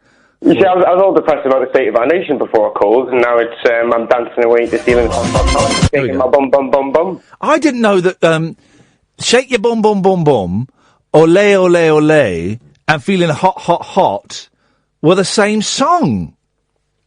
Unless it's some sort of Joey Bunny mega mix. No, I don't think so. It's Feeling Hot by the Latino Stars. Okay. Party All Day, Volume 1. Beautiful. I'm there. Pablo, you've started a phenomenon. Dun, dun, dun, dun, dun. I like to be considered a phenom in some respects. There we go. Well, that'll explain a lot. Pablo, thanks for calling, man. Ta-ta. Not a problem. Cheers. Bye-bye. 0844 499 1000 is the phone number. We call you back. We call you back. He thinks, he wonders how quickly, how well can he edit it. Not very well, because I'm not a very good editor. But, hang on a minute. Bear with me. I can make this work. Singing, we're glad to be gay. Singing, we're happy this way. Hey, I want to keep that one. Singing, you're glad to be gay.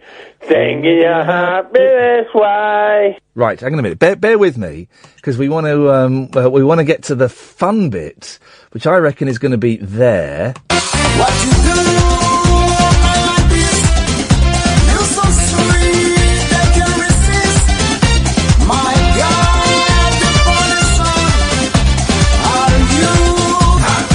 There we go, that's what we want.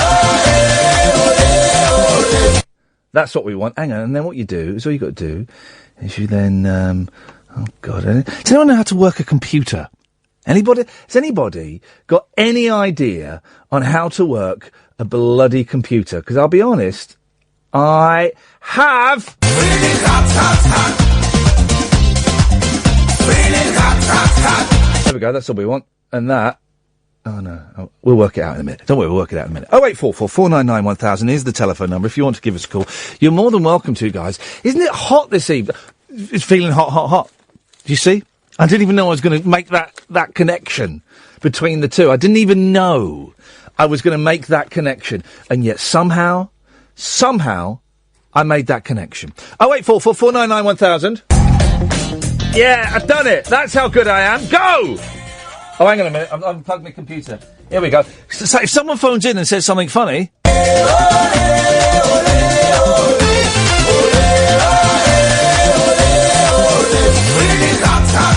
There we go.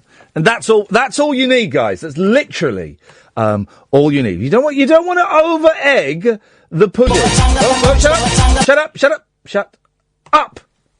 Thank you very much indeed. 08444991000 is the phone number. Quiet on the phones this evening, and that's fine. I understand the vibe. I understand where you're coming from. Let's get a little bit of music in the background, though, shall we? That would be. Let's try and create a vibe, guys. There we go. Let's have. There we go. I'm going to sit here and I'm going to go through the papers. If you want to phone in, you're more than welcome to. If you don't want to phone in, these things happen, and that's fine. There's not a lot in the papers, guys. It's all you know what, and tomorrow it'll all be. So there's a lot of you know what. Oh, there's a new Absolutely Fabulous film coming out. Films I will never get round to watching. Absolutely Fabulous, that's one of them. I never really liked the television programme, and the thought of a film about it strikes me as a very, very odd decision to make. Who's going to be... Well, it's the same as the Dad's Army film, and I did go and see that, even though I knew I was going to hate it. I hate the Dad's Army television programme, and I had no intention of going to see the film, but I found myself outside a cinema with 2 hours to kill, and that was the only film that was starting in the next 5 minutes. So, I went and watched it. And in many ways, I'm glad I did, because it lived down to my expectations in every sense of the word. It was pony, no gags, no humour whatsoever, utter guff. 08444991000, and I'm trying to. Ever since I called it wrong on Splash, right, which was an amazing television programme. You remember Splash? What it was celebrities diving, right? Saturday nights, hosted by Vernon Kay and Tom Daly. And it was celebrities diving. And most of the dives were lame, really lame dives. And I made the mistake of slagging it off before I'd actually watched it. And then I said, well, I'll watch it just to prove how rubbish it was. And it was flipping brilliant. It was perfect Saturday night television. Absolutely spot on. It was celebrities diving into water, and there was a little bit of razzle-dazzle. There was a song and dance, I think, at the beginning or the end or something. It was brilliant. Absolutely flipping brilliant. I loved it. So I'm trying not to prejudge things before I've seen them, because it's easy to do that. But I can't think that I would like the Absolutely Fabulous film, having endured the television series when it first came out. It really was not my cup of tea at all. 08444991000. But I tend not to like a lot of the comedies that all of you lot do like. I think Only Fools and Horses is terrible. I struggle with Fawlty Towers. I want to watch Fawlty Towers again because I've not seen it for years. And maybe I want to see the unedited Fawlty Towers with the casual racist language. That's what I want to see. Maybe I would dig Fawlty Towers now. I don't know. I mean, I always thought that John Cleese was the weak link in Monty Python. Really. So, I don't know. I wouldn't mind seeing Fawlty Towers again to give it the benefit of the doubt. But I'm in no great rush to watch it. 08444991000 is the telephone number if you want to give us a call. Ruggabrit tackles deadly 13-foot python. Now, did this actually happen in England? Was it a real python? And how much danger of death was there? Was there real danger of death? An expat it was abroad. So it's not even a story. If it was abroad in a country where there are loads of snakes, that's not even a story. An expat businessman fought off a businessman. Sometimes you say mun at the end of chairman. Chairman, there we go. You say mun, and sometimes you say man. Chairman, chairman, businessman, businessman. Who sets the rule there? Is there a rule for that? The man-mun rule. If someone could explain a rule for that. It turns out there's a rule. I never learnt this in English. But there's a rule for when you say the and when you say the. So if the next word begins with a vowel, I think you say the end. You don't say the end. Or do you say the end? They both sound right now. Anyway, the extremely big snake, the extremely big snake, the big snake, the big snake, the extremely big snake. Yeah, I'm right. No one ever taught me that rule. I had to learn that the hard way, guys. Come on. Now we need the man-mon rule explained. An expat businessman fought off, 0844 499 1000, a 13-foot python after it attacked him as he was on a dog walk. It darted out of the undergrowth, sank its teeth into 17-stone rugby player Carl Davies' leg, and tried to coil itself around him. How would you fight off a snake? If I had a sword, I'd cut it in two, but then it would just grow another tail and another head. So you've effectively got two snakes. So that's a bad move. If I had a brick, I would club... Well, if it's got its fangs sunk into you, if you club its head with a brick, it's like knocking in two nails with a hammer, isn't it? The fangs are basically going to get deeper and deeper and deeper. So I think you just have to give up. Let's find out how Carl Davies beat this snake, shall we? Let's find that. And tried to coil itself around him. The dad of two, irrelevant, said, "It got me round the lower calf. I tried to prise the snake's jaws off my leg and punctured 2 fingers. And then I tried to smack it on the head with a stone. But that didn't do any good either, blimey." It's all kicking off for Carl Davies. The python eventually relinquished its hold after 49-year-old Carl dragged his leg and the snake's body along the rough surface of the path. What? You just have to drag a snake along a rough surface of path? He was treated for leg wounds and puncture injuries it's in Hong Kong. But that paragraph 6, that's not a story. There are snakes in Hong Kong. Of course there are snakes in Hong Kong. On release from the hospital, he and a snake catcher went to find the python. Oh, for crying out loud. You went to get revenge on it? A revenge kicking of a python. They put it in a sack and handed it to police. Carl, who had been walking with a friend who was exercising his 2 border collies. Well, hang on, this story's it's very strange. Suddenly, we find out there was a friend with him. That didn't get mentioned before. Initially, it was Carl Davies was out on his own, and he gets attacked by a snake. Well, there was a friend there. What the hell was the friend doing? But the friend didn't do anything, it would appear. The friend was bloody useless. It's believed the python, which is thought to have killed a number of dogs, was trying to attack the collies. Is that a cup of tea? Yeah. Hey, sweet as a nut. Where are all the callers tonight? Where have they gone? Eaten by a python. There could be it. It'd be in Hong Kong. Yeah. Carl, originally from Oxford, said, "This was a particularly nasty and aggressive snake.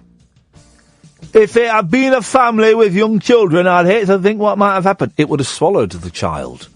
That's what would have happened, Carl Davies." Pythons are protected in Hong Kong, and if caught, are usually released in a more rural, remote spot.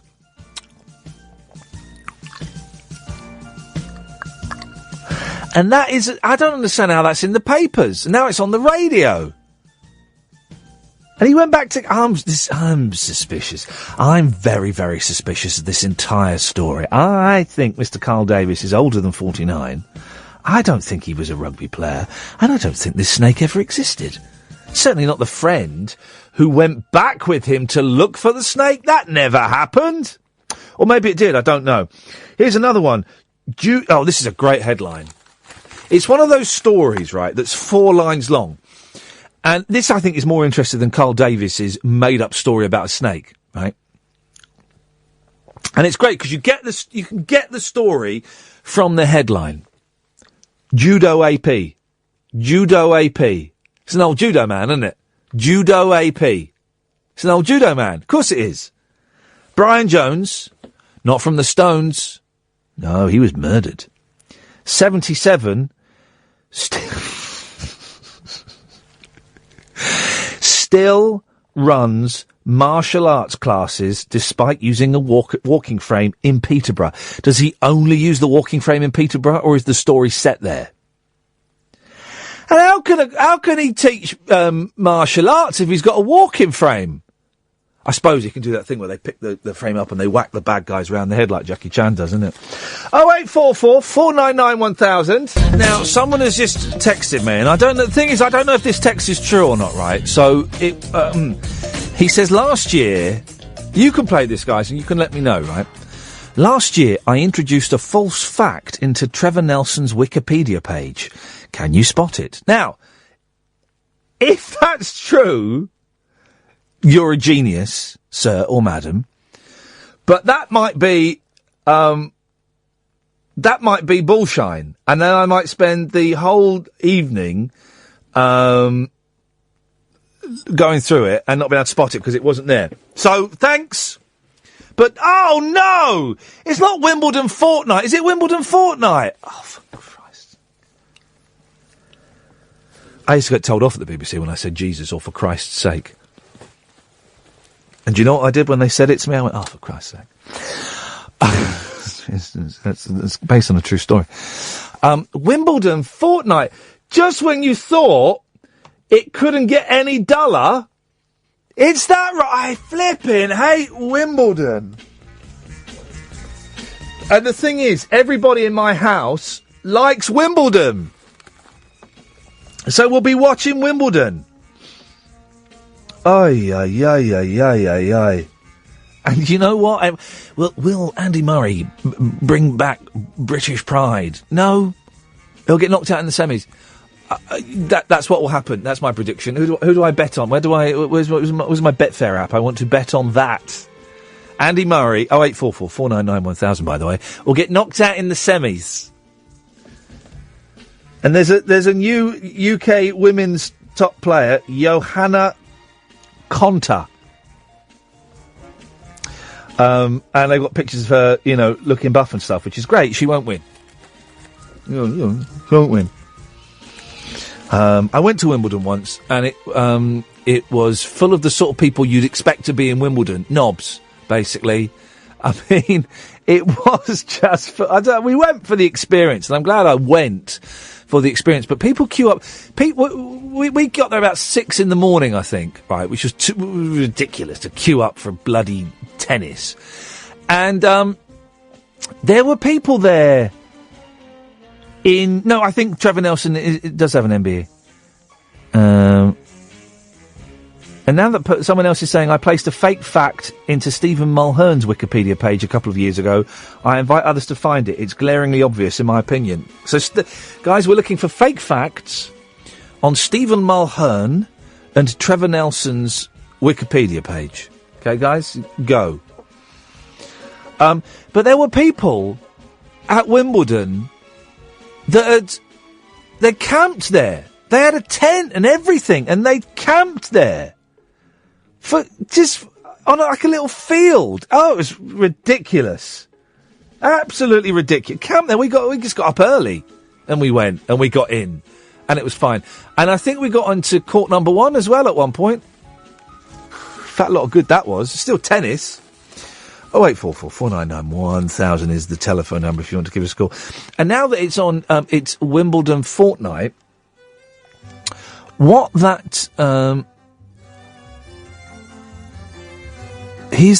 on a minute, someone thinks they found, what Was Trevor Nelson's first job in a shoe shop? Yeah, that's possible. That's possible. He is the famous... He also has a home in St. Lucia. He is the famous Dukeries Academy teacher, Mr. N. White's twin brother. I don't know what that means. That might be fake. I don't know. It's weird, Wikipedia, isn't it? I got blocked by Wikipedia from editing my own page, because for ages on there it said I was a gay cowboy. And I think it still says I was in a Kiss tribute band. No, I wasn't in a Kiss tribute band. I wish. Chance would be a fine thing. I sang with a Kiss tribute band once. I got up and did a song that I didn't know. But with Iain Danter on the old drums, of course, and Dressed to Kill. But Wikipedia is weird, isn't it? Because it's the home of the made-up fact. But they wouldn't let me change. I got blocked from changing my Wikipedia page. They accused me of vandalising it. Blimey. Who else? We were talking to someone the other day who got told they needed to provide... it was Richard Herring. Richard Herring got stopped from updating his Facebook page. Citation needed. And he said, well, but it's coming from me. I did it. And they'd say, no, citation needed, I'm afraid. Ah, dearie me. 0844 499 1000. Now, here's the thing I wanted to talk to you about. Shampoo, dear listener. Now I've changed my shampoo, and I did it, and it was a bold, brave move. But boy, isn't my life a whole lot better. Eureka! Shampoo bottle that lets you use every last drop. This is the most... By Colin Fernandez, the science correspondent. This is the most ridiculous invention, scientific discovery ever. You know why? Because we worked out how to do this years ago. But let's read the story, shall we? Some thrifty types cut open their bottles of shampoo, while others just bin them, even though there is enough left for a thorough hair wash. No, they don't. No, that's not what anyone does. But now researchers have solved the dilemma of squeezing the last drops of shampoo out of a bottle. There's no dilemma, guys. There's a really obvious, simple solution, you dullards. They've created a lining that will allow soap to pour cleanly out of plastic containers, reducing waste and irritation. You found the cure for cancer then, have you? AIDS is all sorted, is it? Yep, got that. Brilliant. All right. Then let's get on to shampoo bottles, shall we, guys?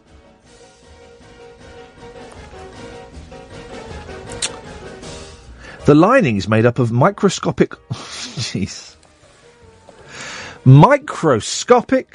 Y-shaped quartz structures, which apparently create air pockets that stop the shampoo touching the side of the bottle. They would have spent years and millions of pounds researching this for no purpose whatsoever.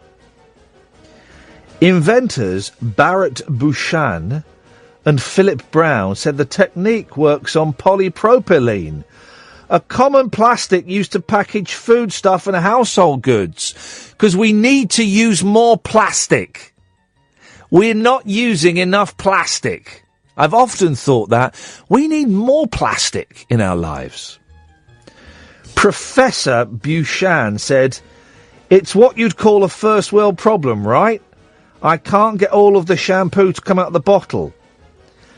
But manufacturers are really interested in this because they make millions of bottles that end up in the garbage with products still in them. Well, First of all, manufacturers couldn't give us stuff. That's where their profit margin is. That's how they make profit. By the fact that people are buying a new bottle of shampoo, when they don't need to. So they're buying more products sooner, right?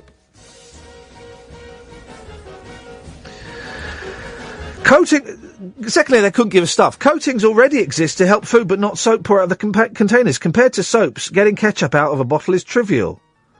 This guy's actually a human being. He's a professor. He's a professor, Julie. Can you believe it? It's gone to hell in a handcart. Isn't it? Hip, hip, hip. Hip, hip, hip. Our coating repels liquids in general, but getting it to repel soap was the hard part. The thing is, Julie, you know there's a dead simple solution to the problem of the last little bits of soap in a shampoo bottle, don't you? No, why don't you just tell me? I take the top off of it, rinse it out with water, put it all on your hair. Ladies and gentlemen, thank you very much indeed. You take the top off, you run it under the shower, so that then you give it a little swish around and you pour that on your head. Boom. That's the end of the shampoo gone, and you've got a wash out of it. You can sometimes get a second wash out of it as well, by leaving some of that soapy water in there. That's how you do it, Professor Bouchan. You don't invent more plastic products, you absolute prime Wally. You just take the top off and put some water in. A massive grant for that as well. Yeah. There's a massive grant for that. Ian? Oh, Trevor holds a... here we go. This is a... yes, thank you, whoever this is. We've got the made-up fact on Trevor Nelson's Wikipedia page. Trevor holds the distinction of being the very first black person to appear on Channel 5... appearing at 10:37pm on the Jack Doherty show. Well, he wasn't the first black, but I would imagine that the first black person was... Any ideas? Mel B, because the Spice Girls opened Channel 5. They launched Channel 5. So I'd imagine that she was at least one of the first black people.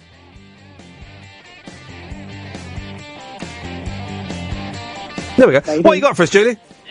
You said earlier, what TV presenter was it used to say, welcome, welcome? Yes, welcome. Isn't it Russell Harty? Russell Harty!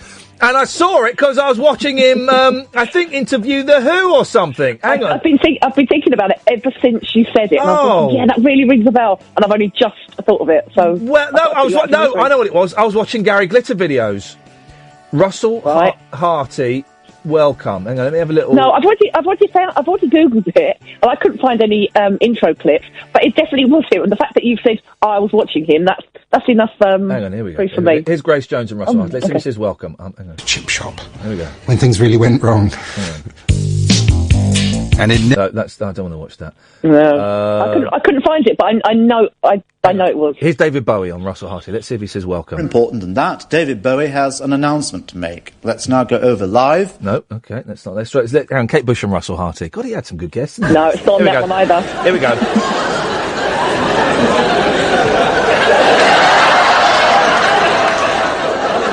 Hang on, he's coming out in boxing gloves.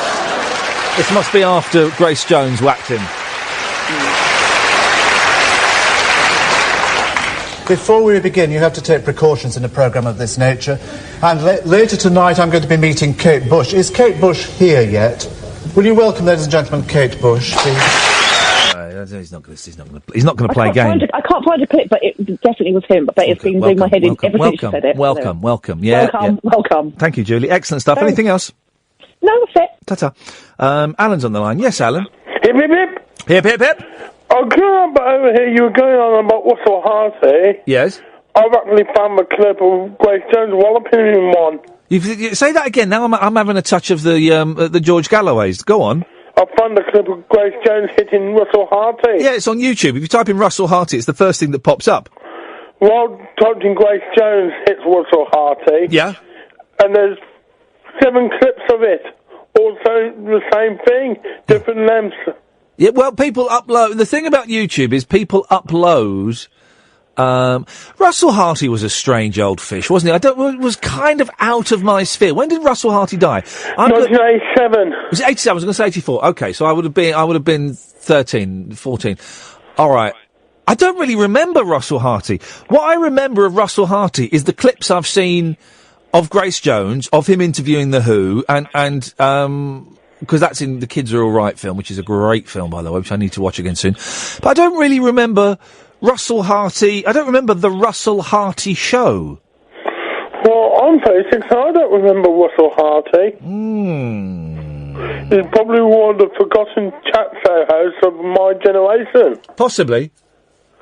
But no one beats the master, Michael Parkinson.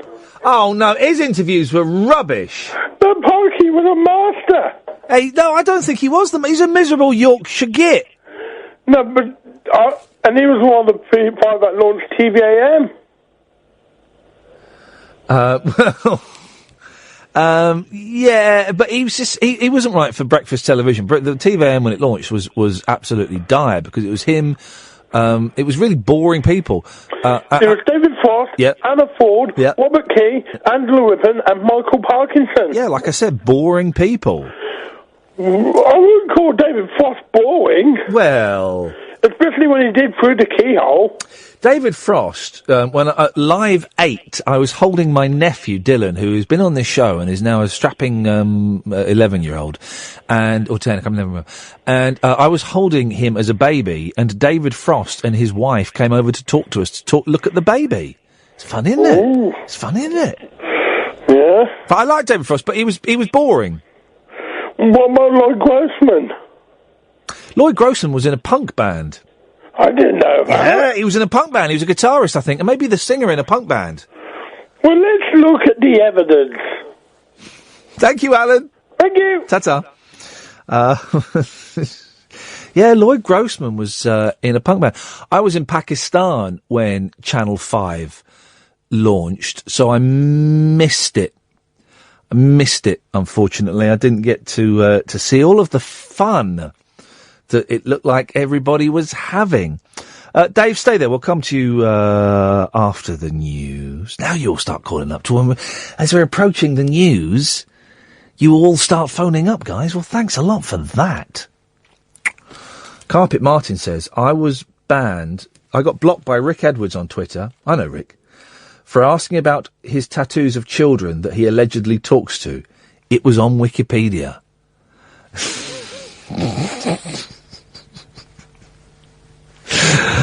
I can understand why he would have. Rick Edwards was in the same college as Tom Hiddleston. My nemesis. I've seen a picture of the two stood next to each other. Unbelievable. And there's a picture of, look, I've got the paper open and he stood on a beach with Taylor Swift holding her hands. Oh, on Wednesday I'm recording a show for Virgin. I had to pick 12 songs that I liked. One of them I picked was Taylor Swift. Get me. Talk Radio.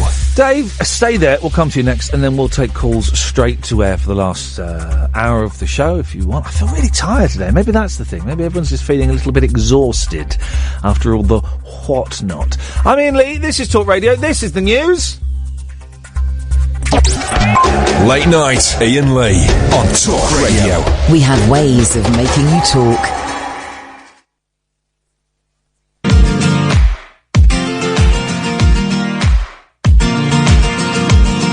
Struck by lightning sounds pretty frightening, but you know the chances are so small.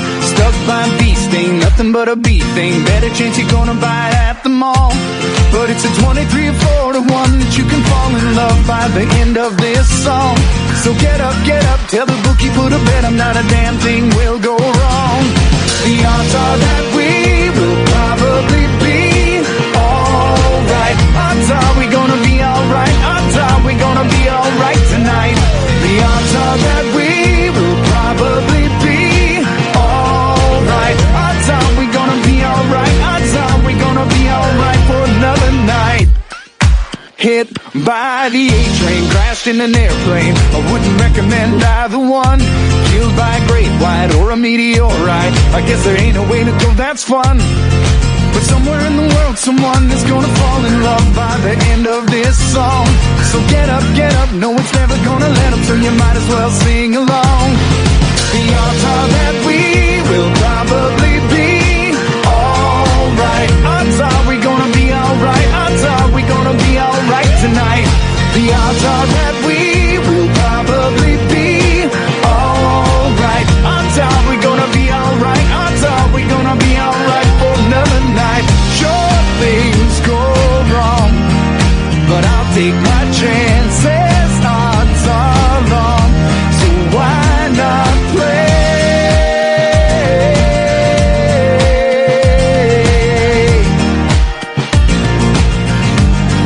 Struck by lightning sounds pretty frightening, but you know the chances are so small. Hit by the A-train, crashed in an airplane. Better chance you're gonna buy it at the mall.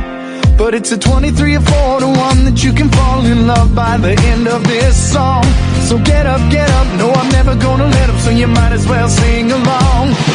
The odds are that we will probably be alright. Odds are we gonna be alright. Odds are we gonna be alright tonight. The odds are that we will probably be alright. Odds are we gonna be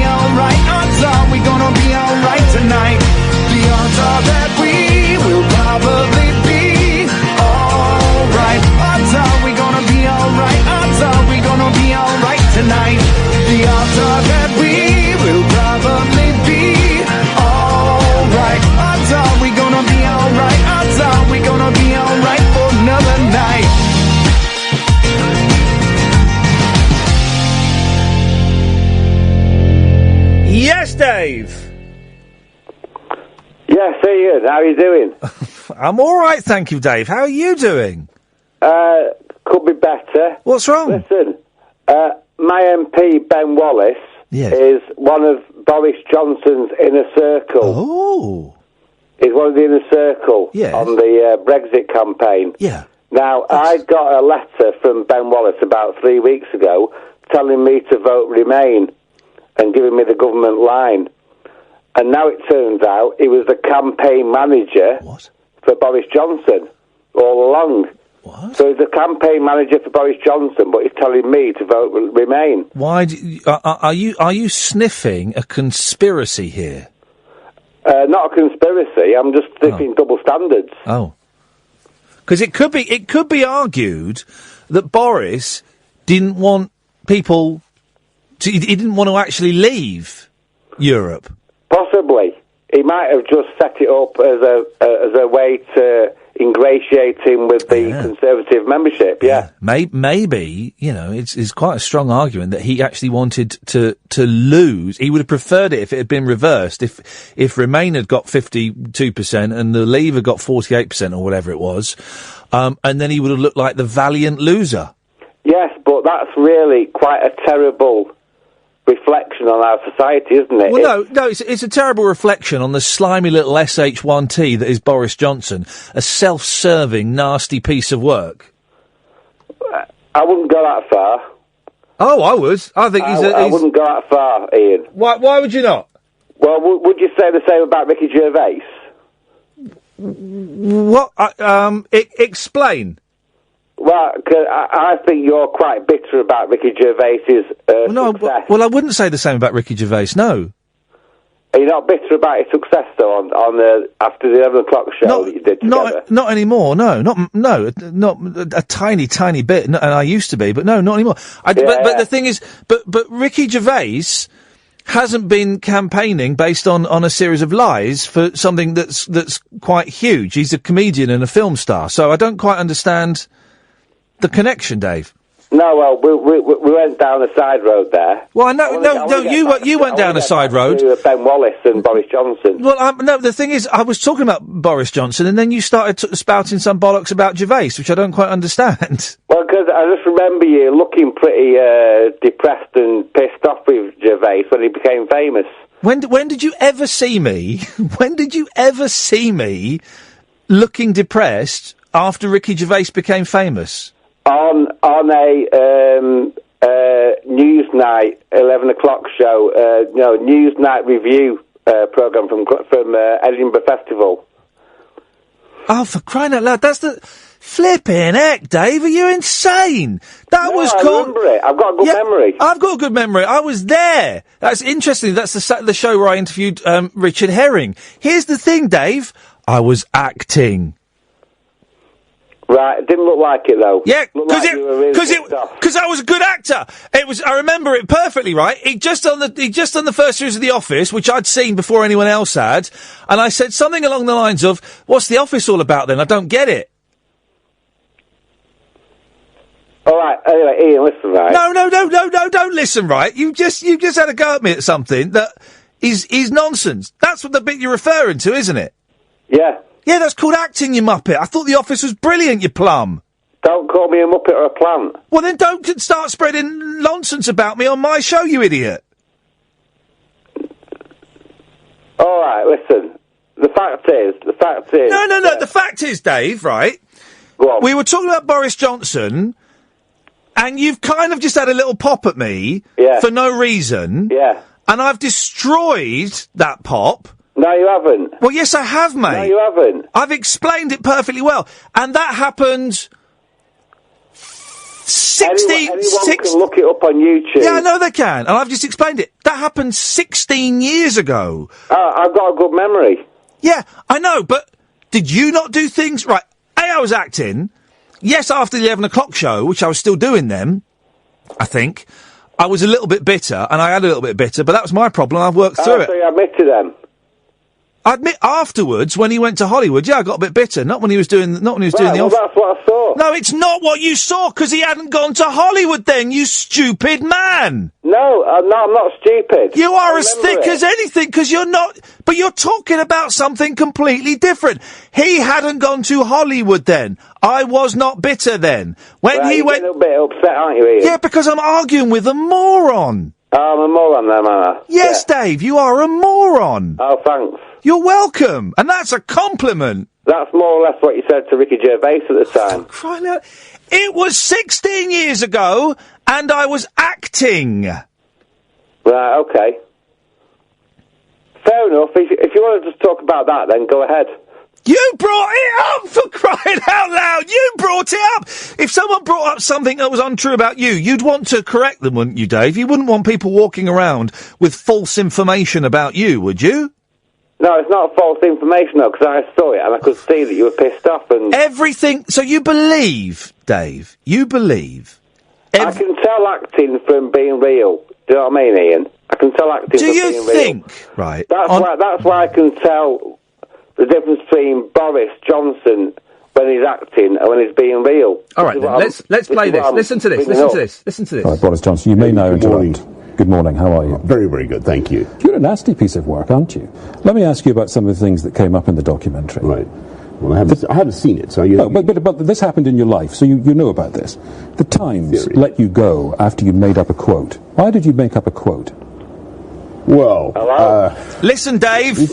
Again, you know, these are big terms. I've heard this before. Well, shut up! And listen, you might learn... I know, you've got an excellent memory, but this proves that he's a nasty, self-serving piece of work. No, it doesn't. Oh, for Christ's sake. Listen, David. What happened was, I can tell you the whole thing. Dave, can you do me a favour? I've heard it on the World at One. I've heard the recording. Dave, can you do me a favour? Can you keep your gob shut for 2 minutes and just listen? Could you do that for me? Go on, then. Big terms for what happened. Well, I can tell you the whole thing. I mean, are you sure our viewers wouldn't want to hear more about? Well, right. If you don't want to talk about the made-up quote, it was a long and lamentable story. Okay, but you made a quote up. Well, what happened was that I ascribed events that were supposed to have taken place before the death of Piers Gaveston to events that actually took place after the death. You made something up. Let me ask you about another little... I mean, I mildly sandpapered something. Let me ask you about a barefaced lie. Very embarrassing. I'm very sorry about it. Let me ask you about a barefaced lie. When you were in Michael Howard's team, you denied to him you were having an affair. It turned out you were, and he sacked you for that. Why did you lie to your party? Well, I mean, with great respect, on that, I never had any conversation with Michael Howard about that matter, and I don't. You did lie. Well, I don't propose to go into all that again. I don't blame you. No, well, why should I? I mean, I've been through, that question a lot with watch the documentary. Okay. Why don't we talk about something else? The programme also includes... Well, this is about your integrity. Okay. The programme includes your reaction as you listen to a phone call in which your friend, Darius Guppy, asks you to supply the address of a journalist so that he can have him physically assaulted. The words beaten up and broken ribs are said to you. And you, having heard that, you tell your friend, Darius Guppy, you will supply the address. What does that say about you, Boris Johnson? Well, aren't you, in fact, making up quotes, lying to your party leader, wanting to be part of someone being physically assaulted? You're a nasty piece of work, aren't you? Good morning, how are you? Very, very good, thank you. You're a nasty... There you go, Dave. You still think he's a nice bloke? Yeah, I do. You do? Okay. All right, Dave. Thanks for calling, Dave. Nice to speak to you, Ian. Well, that was weird, wasn't it? What a nasty bloke. Line 1, you're on the wireless. I can't hear you, Dennis. Good evening, or good morning, I should say. Good evening, good morning. Hey, they've had some fun this week, haven't they? Isn't it, though? All those people who wanted her to stay there are now throwing their toys out of their prams and screaming like mad, expecting us to pick them up. Well, no, not everybody, not everybody. Most of them. No, anyway, no, Dennis, no. Not even most of them. A loud few people are, yes, but not most of them, no. Yeah, expecting us to pick their toes up. No, but Dennis, not all of them and not most of them. Some of them are, yeah. Right. Probably the very people who could have done something about it were all the people who didn't vote. Right. Well, people who let other people run their lives for them. No, but right, Dennis, the people that are shouting are some of the people that voted for the opposite side. And have you not noticed that, we're talking Brexit, but have you not noticed that some of the two biggest claims that the Leave side made, they've since come out and said that those two things weren't true. The fact that £350 million a week would go into the NHS, not true. The fact that immigration would be cut, not true. Both of those things aren't true. So you can understand why some people feel upset that the vote was carried through when it was based on lies. And then you must expect that because by you must expect lies. Politicians are liars. But that was such a big decision, and they were such big lies. You think that's okay? But you must expect that they are all liars by definition. But it's different. It's different from not keeping a manifesto pledge. That last bloke's really wound me up. I'm really peed off with him, idiot. No, it's different from not keeping a manifesto pledge. Ever since the Norman invasion, we've looked after ourselves. Oh, for crying out loud, Dennis. Dennis, with respect, you're talking out of your arse, mate. I mean, really. Jesus. Let's have a break, shall we? There is an excellent Vine that's just started doing the rounds of Julia Hartley-Brewer on BBC talking about the England football team. Would you like to hear it? Got to listen carefully, all right? The fella afterwards repeats it and makes it a little bit clearer what she's saying. Here we go. Oh, hang on, where's the volume? How do you make the volume go? Hang on a minute. If I do it from here, this will make the volume go. Iceland played... Play. They did. Tough. Oh, Laura, a bunch of overpaid nonsense. Overpaid nonsense. Nonsense. Iceland played better. Yes, they did. Tough. Oh, Laura, a bunch of overpaid nonsense. Overpaid nonsense. Nonsense. Iceland played better. Yes, they did. Tough. Oh, Laura, a bunch of overpaid nonsense. Overpaid nonsense. No, I think those guys meant Ponces. Let's hope they all sue. Nonces is a child abuser. Ponces means a bit of an idiot. Kind of. 0844 499 1000. Line 1, you're on the wireless. Mr. Howard, do you condemn these stories about flowers and dinners and chocolates? Yes, and they do not come from my campaign team. Let me make that absolutely clear. And my understanding is that the journalist who wrote the story in the Daily Mail, to which you have referred, has confirmed that he did not speak to anyone in or near my campaign team before he wrote that article. Clearly they came from somebody sympathetic to you, though. Well, not necessarily at all. I've no idea who they came from. If you look at the article as a whole, it's not a particularly sympathetic piece. Would you agree that such stories are cheap and nasty and bring shame on anyone who spreads them? I don't think we should be wasting anybody's time talking about stories like that. I don't think they should ever have appeared in the public print, and I don't think we should waste our time talking about them. There are serious issues to be discussed since they've been raised about the dismissal of Derek Lewis as head of the prison service, a decision which I had to take in the light of an independent report, not mentioned in your introduction, which came to the conclusion that there were inexcusable weaknesses in the management of the prison service from top to bottom. Why did you bawl out Anne Widdecombe for sending flowers in what she calls a Christian gesture to Mrs. Lewis? I didn't, as she indeed has just... I've got no idea what that is, but it sounded absolutely fascinating. Thanks very much indeed. 0844 499 1000. Last hour of the show. It's been good to have a little bit of an argument. We've not had an argument on here for ages. I enjoyed that. You can call in about anything you want, really. And the last hour, even more so. Yeah, you can call up. You can. We can have an argument. We can have a chat. You can play bits of audio down the phone. You can do whatever you want. There's a story in the papers about eBay, and I'm annoyed with eBay. I bought... Oh, this is a good one as well. I didn't buy this. Vulnerable patients' information has been found in a cabinet bought on eBay. I never get anything exciting like that on eBay. I never buy something and it turns up and I go, oh, that was in there as well.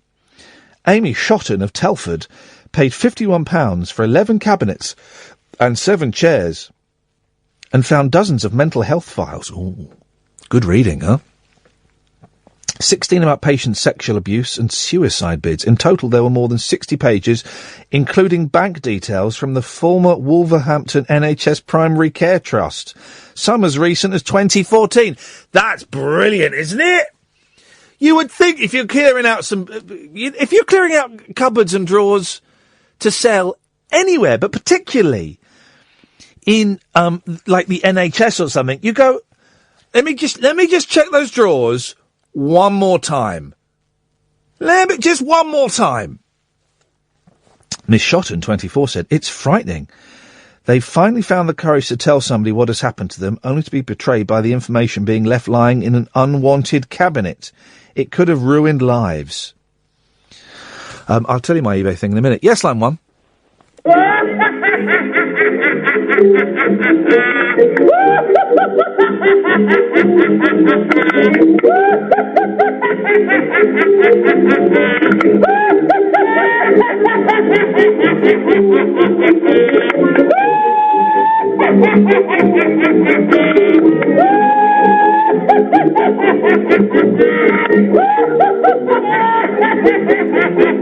Thank you very much indeed. That song always used to give me the creeps as a kid. Line 2, you're on the wireless.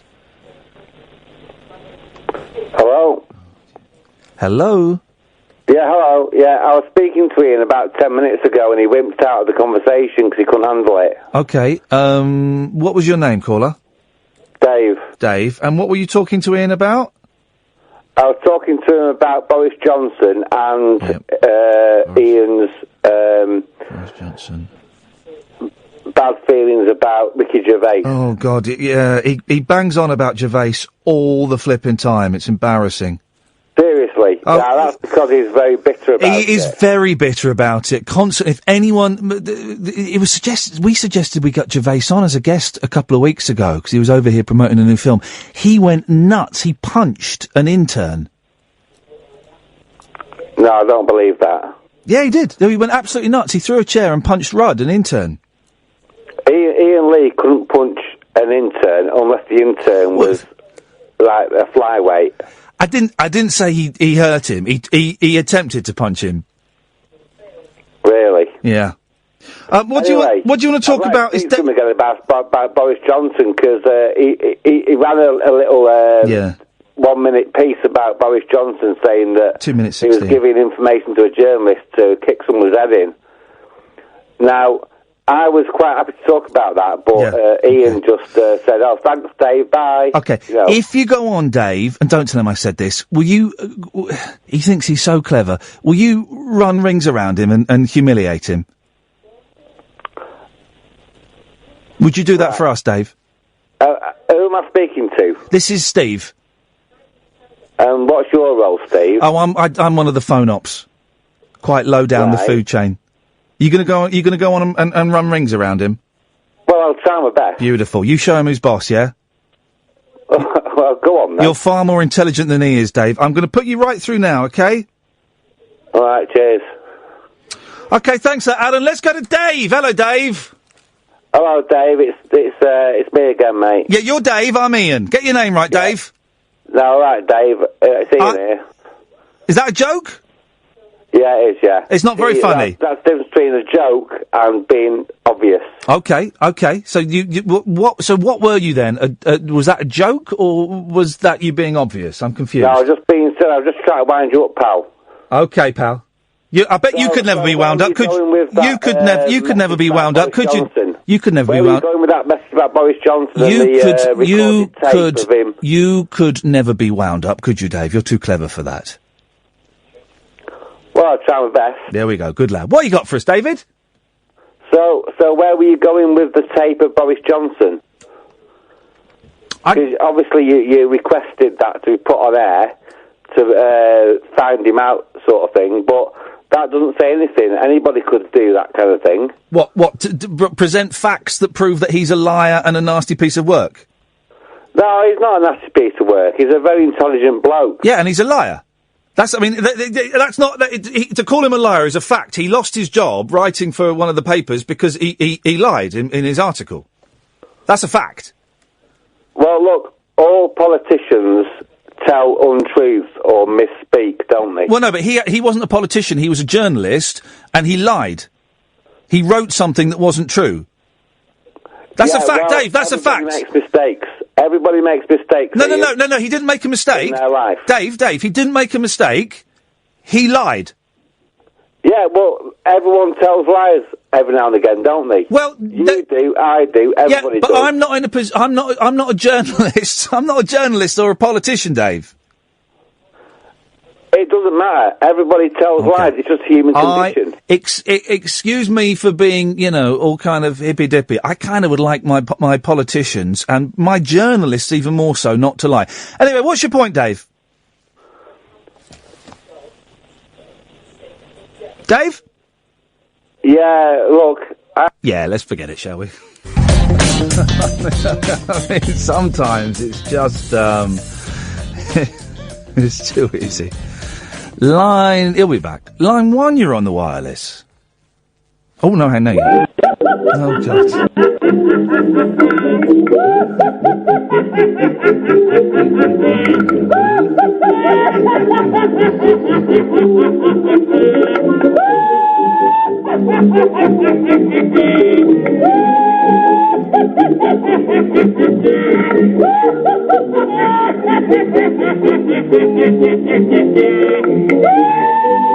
Oh, it's such a hideous thing, and to have it looped like that makes it. So I ordered. I'm about to start a brief flirtation with Jerry Lewis. I've decided I'm gonna go for it. I'm gonna do some Lewis films, and so I ordered his 1970 flop, Which Way to the Front, which we talked about on the show last week. I ordered it from what do you call it? eBay. It was only. Oh, hang on a minute. Yes, line 1. You're on the wireless.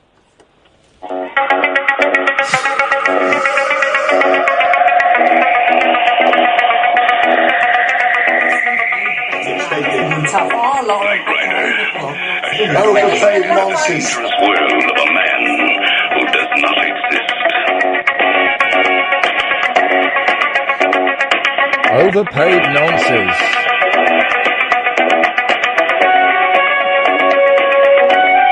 Michael Knight, a young loner on a crusade to champion the cause of the innocent, the helpless, the powerless, in a world of criminals who operate above the law.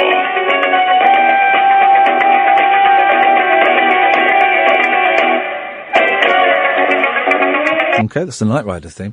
So I bought Which Way to the Front for £2.65 plus, I believe, £2 postage. So £5. And it was weird because the advert had a picture of the Transformers DVD in Spanish, but it said Which Way to the Front, Jerry Lewis comedy, 1970. So the description was Jerry Lewis. And they've sent me the Spanish Transformers DVD. I opened it this morning and I was gutted. And I've sent them a strongly worded email asking for an exchange, and they've yet to reply. So I've got eBay involved. And you mark my words, guys, if I have to leave bad feedback, I'm going to leave bad feedback. Although I don't think you can leave bad feedback anymore, can you?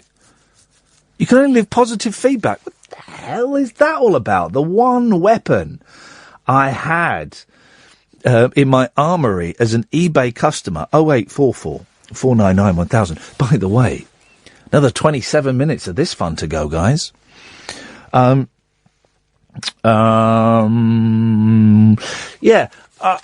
and now it's gone, and they've not got back in touch. I don't want to be... It's a Transformers movie in Spanish. I don't want it. Is anyone out there? Rihanna plays to a half-empty Wembley. Now, they've cheated with this. So Rihanna played at Wembley, right? At the weekend. And they've cheated. The picture they've put on there is a cheat. Because it shows Wembley about a third full.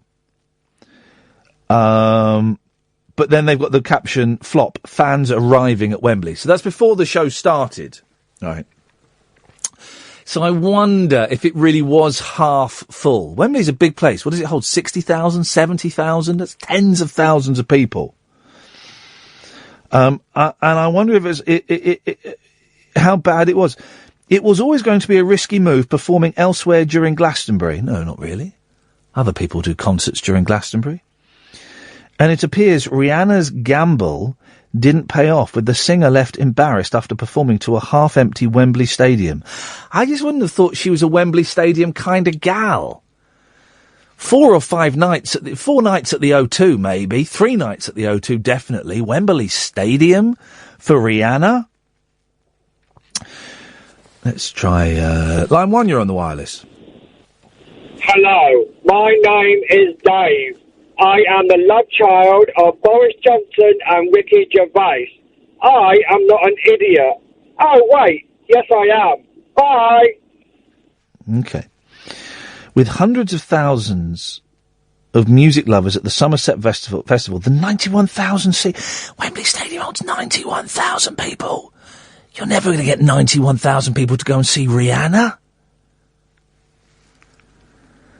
One fan...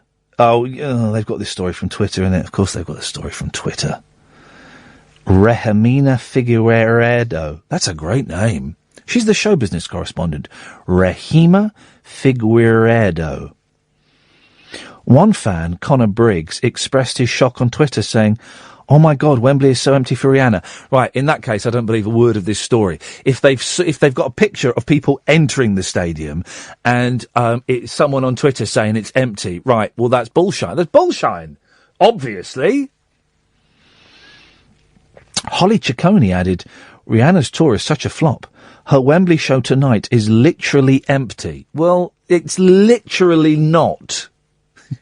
You know. It's literally not. Hello, line 1.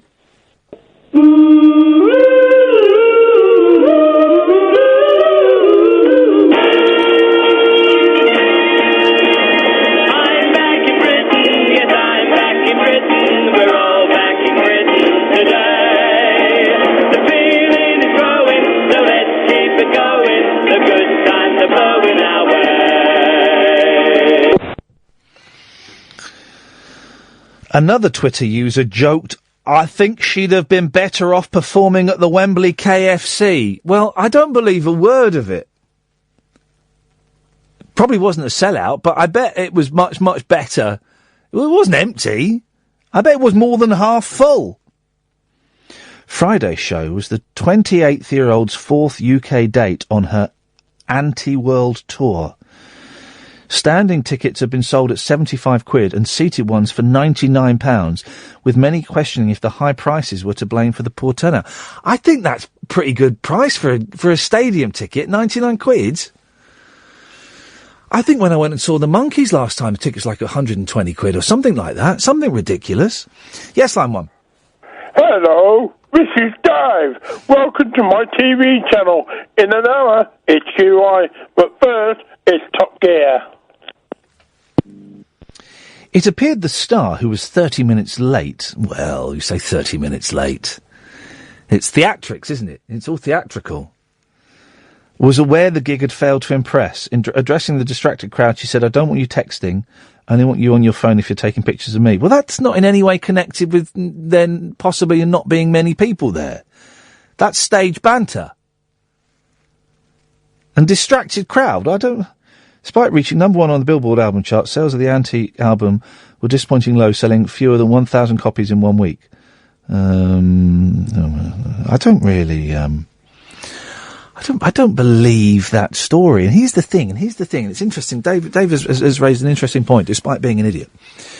I kind of do but politicians sort of lie. I kind of expect my journalists to tell the truth. And that is, maybe that's because I've watched All the President's Men, you know, when journalists were journalists. The thing is it All the President's Men where it's, yeah. Kind of expect them to tell the truth. You know, and, you know, Boris Johnson writing for a newspaper, he didn't tell the truth. And, most stories now, we've discussed this before and we'll discuss it again. And I think it's the end of, hang on a second. Line 1, you're on the wireless.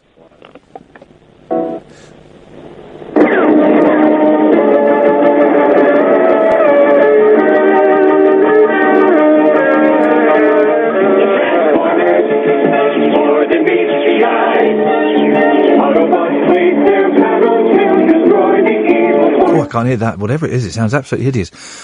All newspaper stories these days, a significant number of newspaper stories these days, seem to be based on Twitter outrage and Twitter furore. That's not news, guys. That's not news. In the same way that an Ofcom complaint doesn't mean anything unless it's upheld. 0844 499 1000. Yes, line 1, you're on the wireless. I always confuse Superman and Star Wars theme. Star Wars, because you can sing the theme to it. Star Wars, it is now Star Wars. Okay. I always confuse those two themes. They're similar. Very similar. Speaking of bullshine, Blessed's back in the papers. Blessed's on the front. Where I live, we get this monthly sort of magazine posted through our door. And Blessed's on the front. I should have brought it in, because I think we might have chucked it away. Because I bet he's talking rubbish in it. I bet he's talking absolute rubbish in it. As he always does. Yes, line 1. Hip, hip, hip. Just to let you know, everything's okay with Hannah. Good. Thank you. Yeah, she's in bed at the moment, so, yeah. Go and wake her up. Jump on the bed. Go and wake her up. Jump on the bed. It's Christmas. It's Christmas. Mummy, Daddy, wake up, wake up, wake up. Good. All right, nice one. Here we go. Here I come. Ah! Oh, sorry.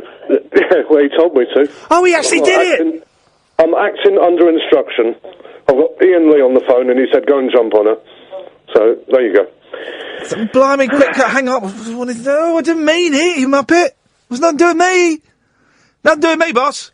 Yes, line 1, you're on the wireless. Hello, is that the same guy I was talking to 10 minutes ago? Yeah, this is Steve, yeah. Alright, Steve, right, I let myself down there, mate. Now, I'll tell you why, because I've had a few beers, right? Oh. That's the only reason I'd be talking, even contacting Talk Radio. Yeah. But I can't even get it on my digital radio. No, it's not worth listening to. It's rubbish, anyway. The only good show on it is Julia Hartley-Brewer. She speaks the truth. Now, listen to me, mate. Don't talk to me about Julia Hartley-Brewer. I mean... She says what we're all thinking. Right. But she's hot, though. She's hot, as well as looking good. Well, yeah. Look, he said looking. She's hot looking, and she's also talked the truth. Yeah, she says what everyone else is thinking, not like these lefty idiots we got with Iain Lee and Paul Ross. Rubbish. Exactly. Now, see, this is the thing. See, I would love to talk to Julia Hartley-Brewer. Yeah. But there'd be no point, because we agree. Yeah. Now, yeah. The problem is, I'd love to speak to Iain, but the problem is with Iain, right, is that obviously he's the host of the show. Correct. And I'm just calling up. So he can cut me off at any point when he decides that I'm winning. You're too clever for him. Well, that's the problem. You're too clever for him. I would be if I wasn't absolutely hammered. That's the problem. Oh, even hammered, you're destroying him. That's why I cut you off, because you were destroying him both times. It was embarrassing to listen to. Shall I put you through again, Dave? Well, let me put you through, Dave. Do you want me to put you through? What's your listenership? How many people have you actually got listening at any one time? Oh, about 72. So for this rubbish, I mean, Julia gets about 250,000. This rubbish, I can't believe there's more than 72 people listening. No, exactly. Pathetic. Taking calls straight to air and putting people on and they don't even know they're on when they're on. It's just boring. Yeah. Well, anyway, shall I put you on, Dave? Are you bored, Steve? Oh, jeez. I mean, I want to work on Julia's show, and I've got to work with this muppet, this lefty idiot, who's nowhere near as clever as he thinks he is. Well, I agree with you on that. That's why I keep calling back, because this guy is a knob. Is a non-person. Iain Lee is a knob. Non-celebrity. Iain Lee is a non-celebrity knob. Yeah, I agree with you on that. I hate Iain Lee. He's thick as anything, and his callers all run rings around him and humiliate him on the radio. It's embarrassing. Children's show. I hope it gets taken off soon. Shall I put you through, Dave? Why not? Well, let's have a little bit of fun, shall we? Go on, why not? All right, go on, hang on a minute. Line will go dead. We got Dave. Oh, not Dave again. Yes, Dave. Yeah, all right, Dave. Yeah, all right, Dave. You're Dave. I'm Ian. Yeah, I know, Ian. I know I'm Dave. You're Ian. We've been through this before. Unfortunately, yes. Yeah. So, how many of your 50 listeners are going to agree with you about Boris? We got more than 50 listeners. We get loads. We're one of the most popular shows on this station. On that station? Yeah. Exactly. Yeah. So let's not delve into your psychodrama. No psychodrama delving, Dave. Let's not go back into the psychodrama of what happens on the 11 o'clock show. Let's leave the psychodrama of that behind. Yes, please. Yeah, let's focus. That, yeah. Let's focus, David. Yeah, let's focus on you know when Boris came out on Friday morning, came out of his house. Yeah. In North London. Yeah. And got into his car. Yes. And there were several bikers in Lycra. Yes. Driving past or possibly waiting for him. Yes. But they were all Lycra clad bikers on their way to their work in the city. Yes, Dave. And they were banging on his car. We finish at 1 o'clock, Dave. So if you want to at least start pointing yourself in the direction of finishing this sentence, then please do. Right. So all these people were banging on his window. You've painted the picture. On the window of his car. You've painted the picture. And What's the saying, point? Like, Boris, you're a. Yes. You Yes. know, and Boris, you're a swat. I feel like I'm there, Dave. What's your point? Right. So these people were the people who the EU has served well. The EU has served the metropolitan elite very well. Dave, the EU has not served. What is your point? All the rest of the country well, and that's why 17.25 million of the population voted for Leave. That's why. Right. So what is your point, Dave? The point is that Boris is going forward and protecting and going with the vote of the 17.25 Get million to the people who point, voted for Dave. Leave. What are you trying to say? What I'm trying to say is that the metropolitan elite have lost this vote. Okay, right, fantastic. Lost this vote is because nobody's listening to the. Okay. Were we getting to? It is fish in a barrel, isn't it? Really? Yes, line one. I know you're only waiting for the right moment to attack him. Yes, and Big knows that too. So, by delivering you, I allay his suspicions. I gain. Brian Blessed. Line 2, you're on the wireless.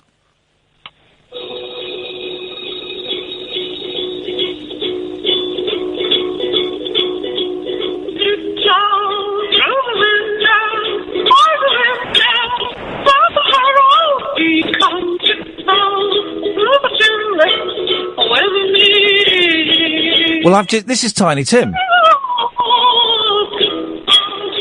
And I've just started, then put down, because I'm going to start an easier book, the Tiny Tim biography. Thank you for that. Tiny Tim, An Acquired Taste, right? I just started there's a really good Tiny Tim song, though. I wonder if I can...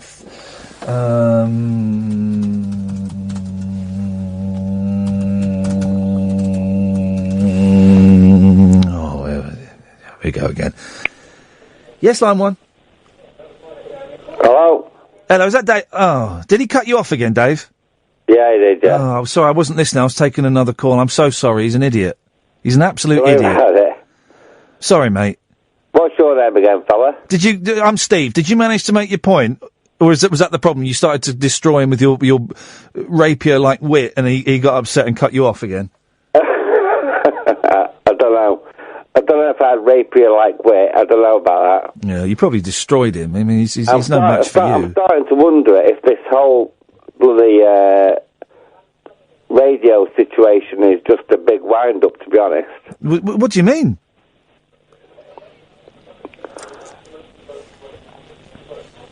Well, I can't believe they've got a fucking basically working for him. Right, okay. Okay, we had to use the dump button. Do we get both of those?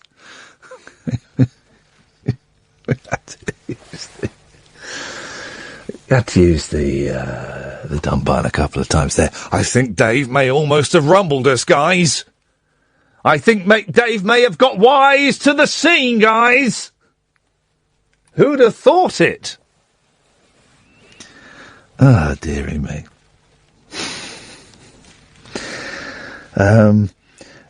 Veteran actor Brian Blessed has revealed he has a heavy metal cult following after gigging with Black Sabbath. No, he doesn't. No, he doesn't. He's got... Brian Blessed is so full of it. Everything that comes out of his mouth is a lie. Where are we with the delay? Are we back up to speed? 10 seconds should be enough for potty mouth Dave. Sorry about that, Dave. We have a computer here, and if two swears go off, the line cuts automatically. What were you saying? All right. Well, I mean, it sounds like you've got about 100 listeners by the sound of it. I don't think it's that many. Right, so... I don't want to broadcast to the nation. That's not my point. No. I specifically want to talk to Iain Lee. Okay, well, shall I put you on? He is broadcasting. He is on air right now. Shall I? But to how many people? Well, to about 78. 76 now, that one's just left. Yeah. He is broadcasting, but it's not to many people. Do you want to talk to him one more time, Dave? Why not? Give it a whirl. Why not? Let's give it a whirl. You're going to destroy him with your brains, Dave. No, don't take the piss. No, okay, you go and destroy him with your brains and your words. I'll put you through now. Line's going to go dead.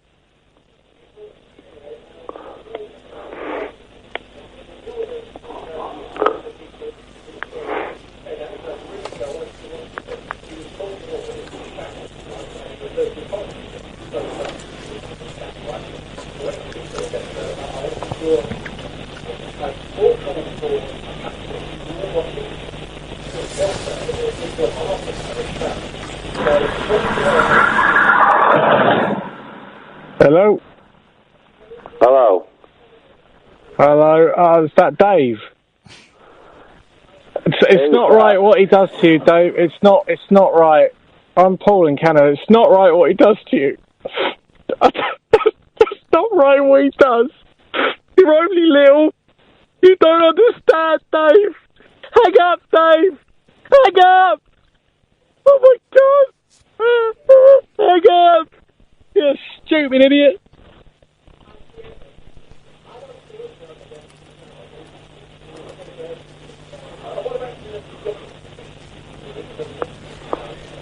Hello?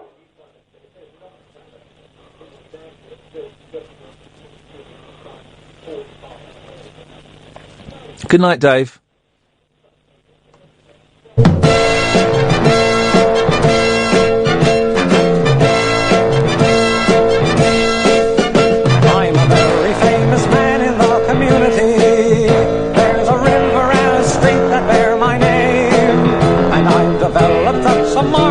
Immunity to anyone who doesn't know my fame. 'Cause I'm a very wealthy man in the community, and my wife is really something else to see. She goes a bit too far with personal gratuities, but still I never doubt her loyalty. This is my community. Yes, my community. I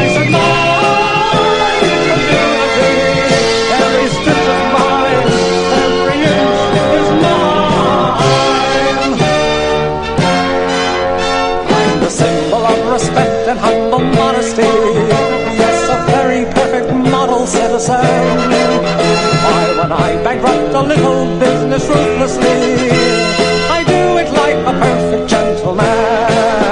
This is my community. Yes, my community. I said my community. Every stitch is mine. Every inch is mine.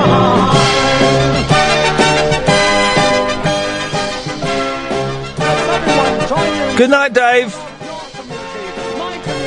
Dave. Yo, what are you doing? I'm cutting you off, Dave.